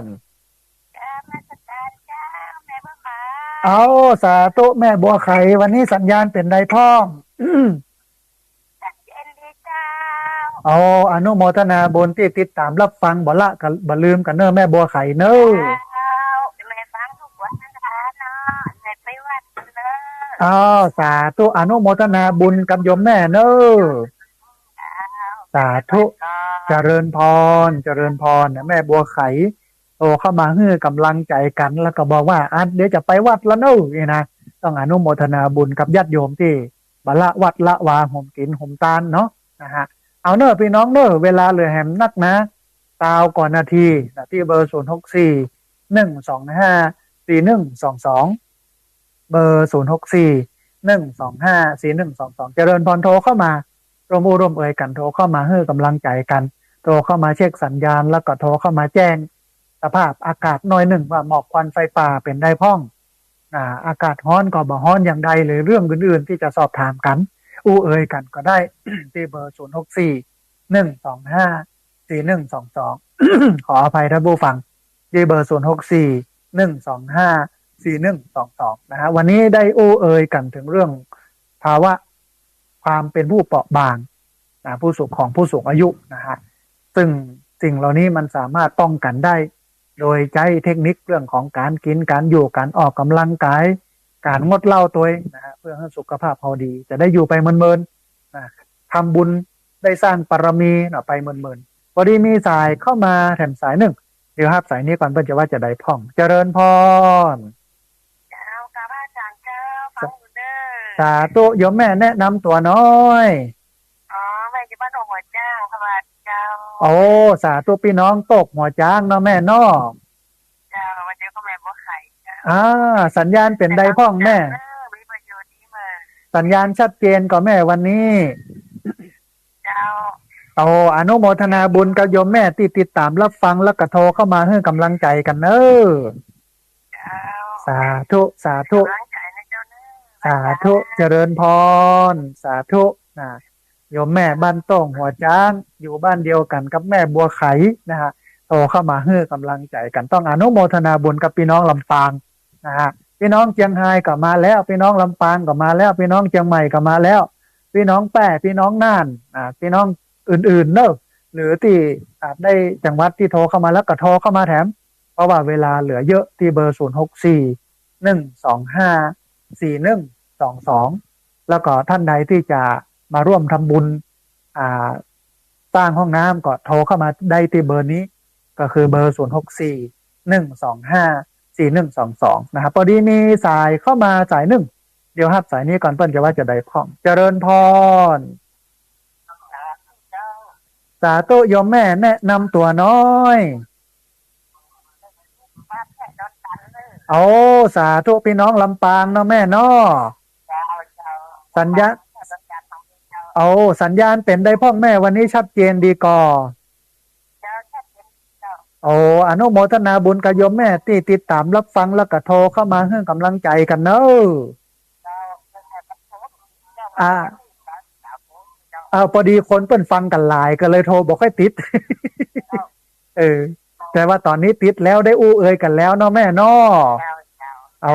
สาธุอนุโมทนาบุญเนาะแม่เนอะสาธุโยมแม่โทรเข้ามาจากบ้านแพะดอนตัน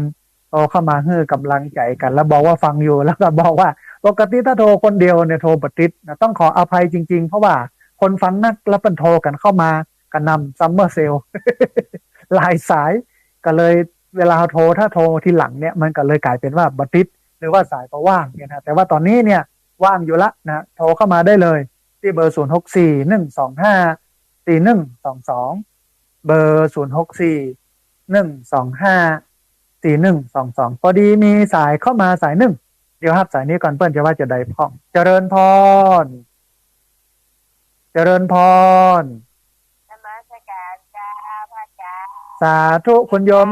แนะนำตัวน้อย แม่อยู่บ้านสาราสันป่าตองนี่เจ้า โอ้ กะเลียมนะเจ้าพี่น้องเจียงใหม่สันป่าตองเนาะแม่เนาะจ้าบ้านสารากะเลียมโอ้คนโตกันงัวเนี่ยเจ้าสัญญาณชัดเจนก่อนแม่ ตลอดฟังอยู่ตลอดเวลาเจ้าชื่นใจเป็นแฟนพันธุ์แท้เนาะแม่เนาะเจ้าแล้วมันจะหาได้เบอร์โทรวันเมื่อเช้านี่เจ้าก ำลังได้เบอร์โทรโทรมาบอกพระอาจารย์ชัดเจนดีเจ้าโอ้อนุโมทนาบุญกับโยมแม่กับนี้กระโทรเข้ามามันๆเนอะแม่เนอะสาธุแม่อนุโมทนาสาธุโยมได้กำลังใจจัดนักแม่อนุโมทนาสาธุโยมแม่จากสันปะตองเชียงใหม่นะโทรเข้ามาให้กำลังใจกันเราบอกว่ากำลังได้เบอร์โทรนะแต่ว่าฟังมาจัดเมินนะจดบ่ตันวันนี้จดตันแล้วอันนี้ก็จะโทรเข้ามาบ่อยๆเราต้องอนุโมทนาบุญตัวเรียนเชิญเจริญพรนะพี่น้องเนอะที่เบอร์0641254122เบอร์0641254122เวลาเหลือ20นาทีนะครับพอดีมีสายเข้ามาสายหนึ่งเดี๋ยวครับสายนี้ก่อนเพื่อจะว่าจะได้พร้อมเจริญพรโอ้สาธุโยมป้อจากเมืองน่านเนาะอำเภออย่างก็โยมป้ออำเภอภูเพียงจังหวัดน่านเนาะป้อเนาะเอาสัญญาณเป็นได้พ่องป้อต้องปุ้นชัดเจนดีก่อโอ้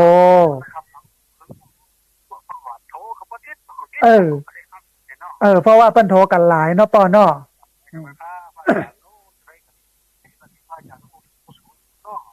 สาธุได้ประโยชน์ดีเนาะป้อเนาะโอ้สาธุเนอะป้อเนอะ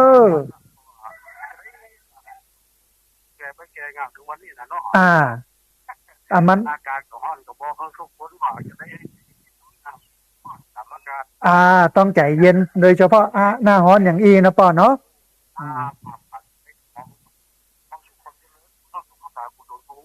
สาธุป้อสาธุเจริญพรสาธุนายมป้อจากเมืองน่านนะบอกนายมป้อมีคำอู้คำหนึ่งที่เป็นคำอู้ดีมากบอกว่าหน้าร้อนอากาศร้อนแต่ใจต้องเย็นเนอะจะไปใจร้อนเพราะว่าช่วงร้อนๆเนี่ยมันจะบ้าขึ้นนะมันมืด ว่าแต่ว่าถ้าเราทำใจเย็นๆใจให้จุ่มๆแล้วเนี่ยมันก็จะสบายนะต้องอนุโมทนาบุญกับโยมป้อที่เมืองน่านที่โทรเข้ามาให้กำลังใจกันเนอะพอดีมีสายเข้ามา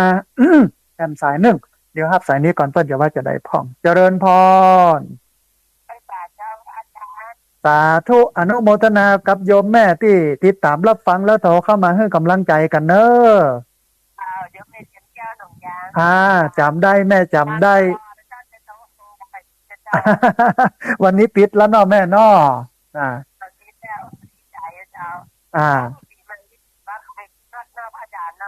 แม่นละนะว่าต้องระมัดระวังตัวเองแต่ว่าถ้าใครพอแล้วตัวเองเป็นไข้อาจจะต้องไปตรวจ ATK เห็นสักน้อยนึงเนาะแม่เนาะป้องกันบ่ให้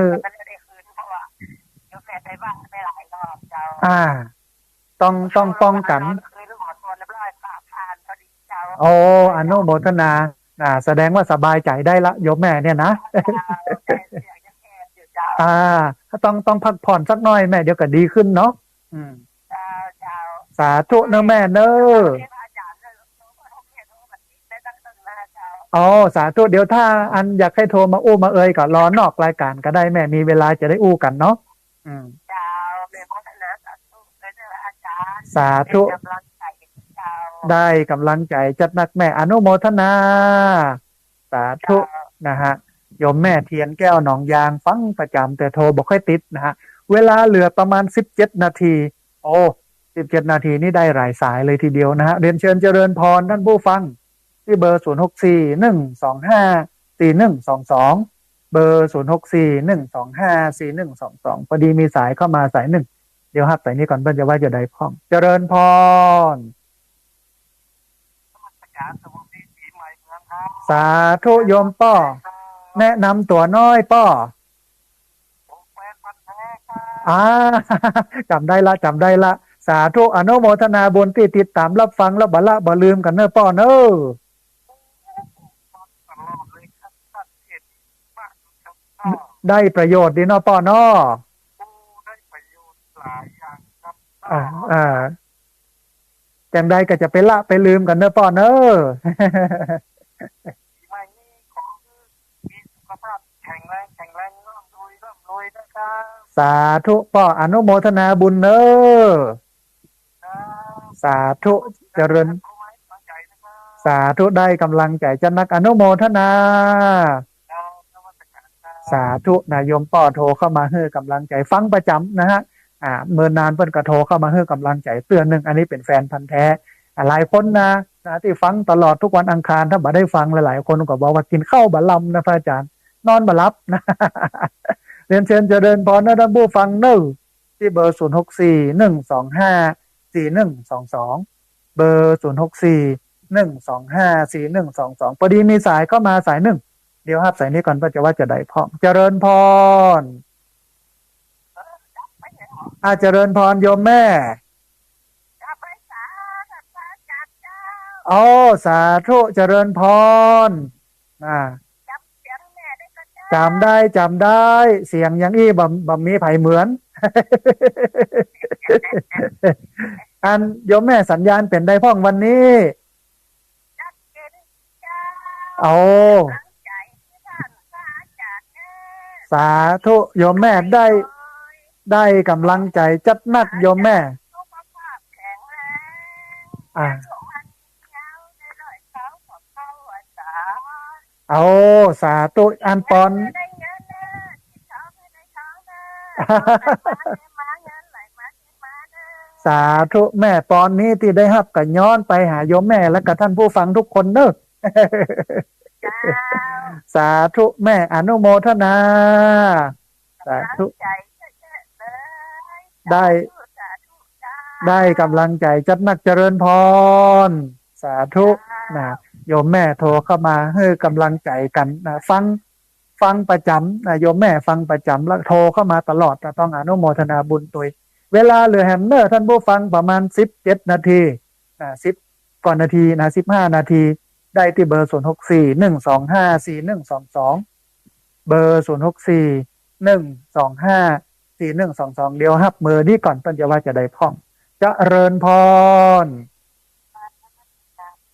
เอาสาธุนะคุณโยมคำสุขโยธินบ้านบุญเกิดตำบลพระบาทอำเภอเมืองลำปางเนาะ เจ้า สาธุวันนี้สัญญาณเป็นใดพ่องคุณโยม เจ้า โอ้อนุโมทนาบุญกับคุณโยมที่โทรเข้ามาร่วมร่วมเอ่ยกันโทรเข้ามาให้กำลังใจกันเนอะ เจ้า สาธุเจริญพรคุณโยมคำสุขโยธินบ้านบุญเกิดตำบลพระบาทอำเภอเมืองลำปางฟังประจำเป็นแฟนประจำนะแล้วก็โทรเข้ามาให้กำลังใจกันตัวอันท่านใดที่จะร่วมทำบุญสร้างห้องสุขาถวายไว้ในพระพุทธศาสนาก็เจริญพรเนอะสามารถร่วมทำบุญกันได้ที่บัญชีเงินฝากของที่พักสงฆ์สถาบันธรรมาภิวัตรเป็นธนาคารกรุงไทยสาขาประตูชัยนะฮะหมายเลขบัญชี5360755318นะฮะเป็นธนาคารกรุงไทยสาขาประตูชัยชื่อบัญชีว่าที่พักสงฆ์สถาบันธรรมาภิวัตรหมายเลขบัญชี5360755318นะฮะสามารถร่วมทำบุญกันได้พอดีมีสายเข้ามาถึงสายหนึ่งเดี๋ยวครับสายนี้ก่อนเพื่อจะว่าจะได้พ่องเจริญพรสาธุโยมแม่แนะนำตัวน้อยเอาสาธุอยู่ตังใดโยมแม่ อยู่ตังใดก็ตอนนี้ บ้านเขื่อนยางเนาะแม่เนาะอ๋ออำเภอเมืองลำปางนี่เนาะแม่เนาะโอ้สาธุอนุโมทนาบุญกับโยมแม่ที่ติดตามรับฟังแล้วก็โทรเข้ามาเนาะแม่เนาะสัญญาณเป็นได้พ่องวันนี้ชัดเจนก่อนแม่เอาอนุโมทนาบุญที่ติดตามรับฟังกันเนอะแม่เนอะ สาธุนะโยมแม่อนุโมทนาบุญนะอันเป็นคุณโยมที่อยู่ตังเขื่อนยางในเมืองลำปางนะฟังเป็นประจำโทรเข้ามาให้กำลังใจกันจำโยมแม่ได้นะฮะจำโยมแม่ได้อยู่ต้องอนุโมทนาบุญด้วยเนอะเรียนเชิญเจริญพรเนอะพี่น้องเนอะที่เบอร์0641254122เบอร์0641254122นะพอดีมีสายเข้ามาสายหนึ่งเดี๋ยวหับสายนี้ก่อนเปิ้ลจะว่าจะได้พ้องนะฮะเจริญพร สาธุโยมแม่แนะนำตัวน้อยเอาสาธุสัญญาณเป็นได้พ้องแม่วันนี้ยานสัดเจนดีเจ้าธรรมะเจ้าดีเข้าใจเจ้าได้ประโยชน์ดีเนาะแม่เนาะดีเด้ออันนี้สำคัญเนาะถ้าอยู่ในศีลกินในธรรมมันก็ตึงดีนะประจำตัวอยู่กระดูกทับเส้นแล้วก็กระดูกสันหลังเกิดอ๋อมาเป็นอย่างแม่กับดูแลนั่นน่ะแม่ต้องคาดแนวตลอดเราต้องดูแลสุขภาพเนาะแม่เนาะเจ้าการคนเนี้ยอยู่น้อยๆได้ไปรับย่างยากันบ้านเนี่ยเราต้องยะกันนักหมอกน้อยๆหมอกให้มันแบบปวดแบบเมื่อยไปนักกว่านั้นเนาะแม่เนาะเจ้าโอ้สาธุอย่างใดก็ให้โยมแม่สุขภาพแข็งแรงเนอะสาธุจะเริญพรโนโมทนาบุญกับโยมแม่ที่โทรเข้ามาให้กำลังใจกันเรียนเชิญเจริญพรเนอะท่านผู้ฟังเนอะที่เบอร์0641254122ในเวลาเลยแฮมประมาณ10 นาทีนะฮะพอดีมีสายก็มาสายหนึ่งเดี๋ยวหับสายนี้ก่อนเปิ้ลจะว่าจะได้พ้องนะฮะเจริญพร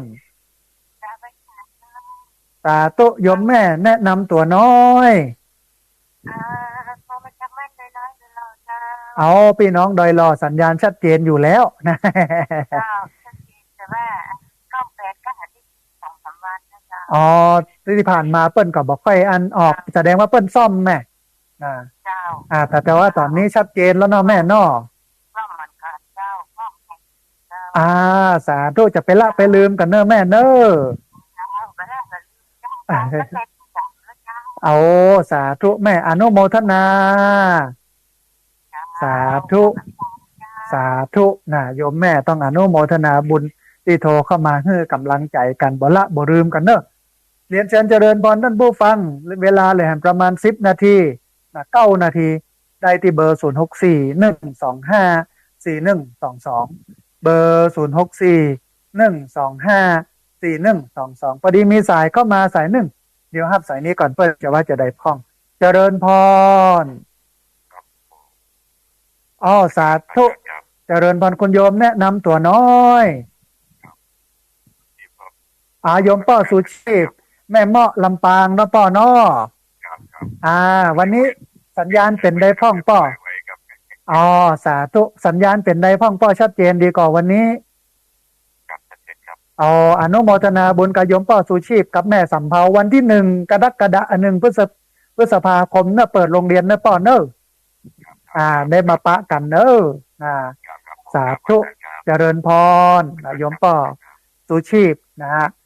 กับแม่สำเภาพุ่มประเสริฐซึ่งเป็นนักเรียนโรงเรียนผู้สูงอายุตำบลศพปาดก็ฝากข่าวถึงนักเรียนโรงเรียนผู้สูงอายุตำบลศพปาดเนอะว่าวันที่1ก็จะเปิดเรียนแล้วก็เขามีกิจกรรมสะเกาดำหัวครูบาอาจารย์เนอะก็มาร่วมบุญกันแล้วก็ในวันที่1นั้นในตอนบ่ายกองทุนพัฒนาแม่เมาะโรงไฟฟ้าแม่เมาะเปิ้ลก็จะมามามาให้ความรู้เฮาตัวนะฮะพอดีมีสายเข้ามาแถมสายหนึ่งเดี๋ยวรับสายนี้ก่อนเพื่อจะว่าจะได้พ้องเจริญพรสาธุสาธุแม่รัตดาเจริญพรวันนั้นปะกันที่วัดบรรพตสถิตบ่ได้ตักกันสักคำเจอแม่เจอแต่ว่าคนนักคนหลายวุ่นวายไม่ได้เข้าไปทักได้ปะกันอยู่แม่ได้ปะกันอยู่แต่บ่ได้ตักได้ตายบ่ค่อยตักตายไผเพราะว่าคนมันนักเนาะแม่เนาะแม่นละอนุโมทนาบุญกับแม่ที่ติดตามรับฟังแล้วก็โทรเข้ามาให้กำลังใจกันเนอะแม่เนอะสาธุสาธุอนุโมทนานะแม่สาธุแม่สาธุนะฮะแม่รัตดาอักการเรือนเมืองลี้เป็น ทำร้านอาหารอยู่ขวาบ้านมะพร้าวเมืองลี้นะท่านใดที่ไปแถวเมืองลี้ก็ไปแวะกินกันได้เนอะที่ขวาบ้านมะพร้าวแม่ลัดดาอักการเรือนนะฮะเวลาเหลือ7 นาทีท่านผู้ฟังเรียนเชิญเจริญพรได้ที่เบอร์0641254122เบอร์0641254122เรียนเชิญเจริญพรได้โทรเข้ามาร่วมมือร่วมเอ่ยกันโทรเข้ามาร่วมแสดงกับกึศกับเห็นกันพอดีมีสายเข้ามาสายหนึ่งเดี๋ยวรับสายนี้ก่อนปัจจุบันจะได้พ้องเจริญพรสาธุโยมแม่แนะนำตัวน้อยแม่สมพรนันทนัทอยู่ตังใดแม่อ๋อพี่น้องละปูนสัญญาณชัดเจนเนาะแม่เนาะวันนี้สาธุได้ประโยชน์อยู่เนาะแม่เนาะวันนี้ที่ฟังกันอยู่สาราที่ท่านบรรยายมาดัดก็ทุกท่านคนเขาปฏิบัติกันได้ทุกคนอย่างที่ท่านว่านี่มันจะได้ประโยชน์เนาะแม่เนาะจะต้องก้อยกันรณรงค์ให้ได้ปฏิบัติกันแม่นละสุขภาพก็ดีแข็งแรงตัวศีลธรรมก็มีเนาะแม่เนาะโอ้ต้องอนุโมทนาบุญกับแม่เนอะแค่บางท่านวันอังคารแล้วไม่ได้ถูกได้เป็นพลังเงียบนะวันนี้ตันแล้วได้อู้กันแล้วกระโทรเข้ามาเนอะแม่เนอะกำลังใจกันอย่างเงี้ยแล้วก็จะร่วมทำข้าวห้องน้ำสาธุได้เลยแม่เดี๋ยวจบรายการแล้วโทรเข้ามาแหมกำนึงเนอะแม่เนอะสาธุแม่อนุโมทนาบุญกับแม่เนอะสาธุนะพี่น้องพี่ติดตามรับฟังอยู่เปิ้นอยู่ละปูนเป็นพลังเงียบนะเราวันนี้มีโอกาสโทรเข้ามาเปิ้นก็บอกว่าที่ผ่านมาโทรมาอยู่แต่ว่าโทรบัดติดเพราะว่าอันเปิ้นโทรกันนักกันหลายนะแต่ว่าวันนี้ติดแล้วได้มีโอกาสได้อู้กันแล้วนะฮะเรียนเชิญเจริญพรเนอะท่านผู้ฟังที่เบอร์0641254122เบอร์0641254122พอดีมีสายเข้ามาสายหนึ่งเดี๋ยวฮับสายนี้ก่อนเพื่อจะว่าจะได้พ้องเจริญพรสาธุอันคุณโยมแนะนำตัวน้อยจังหวัดลำปางเจ้าสาธุโยมชื่ออายังก็ขวัญดาวเจ้าโยมขวัญดาวอยู่อำเภออายังอำเภอเมืองบ้านตุ้งกล้วยอำเภอเมืองเนาะเจ้าตำบลบ้านเอื้อมเจ้าพี่น้องบ้านเอื้อมสัญญาณชัดเจนเนาะป้ากันแล้วเหรออาจารย์ที่วันโทษพอดีเนี่ยปะกันท่านแล้วเนาะพอดีคนสาธุอนุโมทนาบุญกโยมเนอะสาธุสาธุเจริญพรสาธุคุณโยมติดตามรับฟังประจำแล้วก็บอกว่าปะกันแล้วที่วัดบรรพตสถิตนะฮะต้องอนุโมทนาบุญเนอะอันเวลาเหลือแหมสัก2 นาที3 นาทีท่านผู้ฟังเรียนเชิญเจริญพรได้ที่เบอร์0641254122เบอร์0641254122เรียนเชิญเจริญพรได้โทรเข้ามาร่วมเอ่ยกันโทรเข้ามาร่วมแสดงกับกึศกำเห็นกันในช่วงสุดท้ายรายการใน2 นาทีนี้พอดีมีสายเข้ามาสายหนึ่งเดี๋ยวฮับสายนี้ก่อนเพื่อจะว่าจะได้พ้องเจริญพรสาธุคุณโยมแนะนำตัวน้อยแม่อยู่จังหวัดน่านเจ้าชื่อแม่อายัง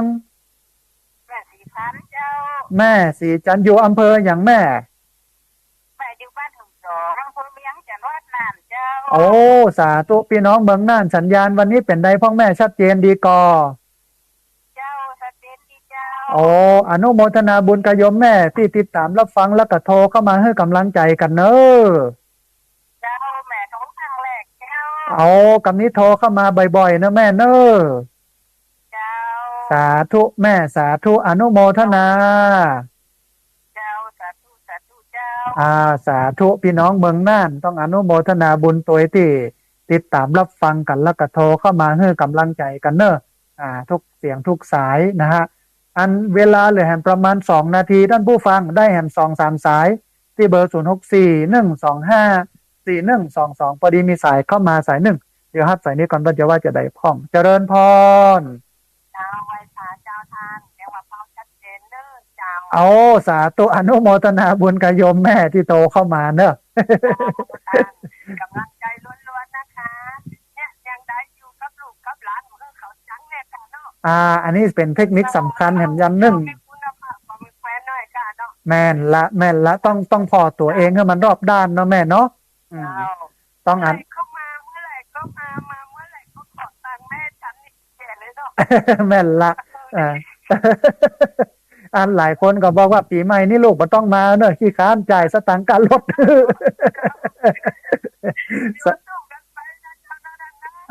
แม่นละสาธุเนอะแม่เนอะ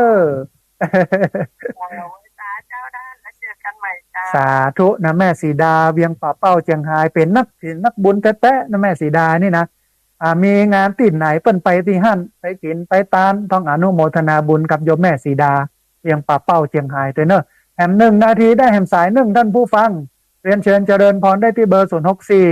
125 4122เบอร์064 125 4122ได้แหมสาย1เนอะท่านผู้ฟังเนอะนะฮะก็วันนี้ได้อู้เอ่ยกันถึงเรื่องของผู้สูงอายุ โดยเฉพาะการดูแลสุขภาพบางเมื่อเป็นผู้สูงอายุที่อยู่ในภาวะพึ่งพิงในภาวะเปราะบางแต่ว่าที่อยู่ไปแล้วก็เป็นยังวันนี้พยายามรัฐบาลเบิ่นก็มีนโยบายการไปพอกอยผู้สูงอายุที่ป่วยติดเตียงอยู่นะฮะเอาละท่านผู้ฟังเวลาวันนี้หมดลงแล้วเอาปะกันใหม่ทุกวันอังคารเนอะตี 5 จนถึง 7 โมงเช้าวันเสาร์ 8 โมงถึง 9 โมงแล้วก็ทุกวันพฤหัสบดี 2 ทุ่มถึง 3 ทุ่มปะกันได้ในช่วงโอกาสที่ว่ามานี้วันนี้ต้องกราบขอบพระคุณครูบาอาจารย์พระเถรานุเถระครูบาสังฆะที่เคารพอย่างสูงทุกรูปอนุโมทนาบุญกับท่านผู้ฟังที่ติดตามรับฟังโทรเข้ามาให้กำลังใจกันทุกเสียงทุกสายแล้วก็ต้องขอสุมาอภัยกับญาติโยมที่โทรเข้ามาแล้วบัดทิศโทรเข้ามาแล้วบัดได้รับสายอนุโมทนาบุญกับเจ้าของเครื่องเจ้าของสถานีที่รับสัญญาณเอาไปออกอากาศกระจายเสียงให้ท่านผู้ฟังได้ติดตามรับฟังกันได้ทั่วถึงนะฮะวันนี้สัพพะพุทธานุภาเวนะด้วยเดชะอานุภาพของพระพุทธเจ้าสัพพะธรรมานุภาเวนะด้วยเดชะอานุภาพของพระธรรมเจ้าสัพพะสังฆานุภาเวนะด้วยเดชะอานุภาพของพระสังฆเจ้า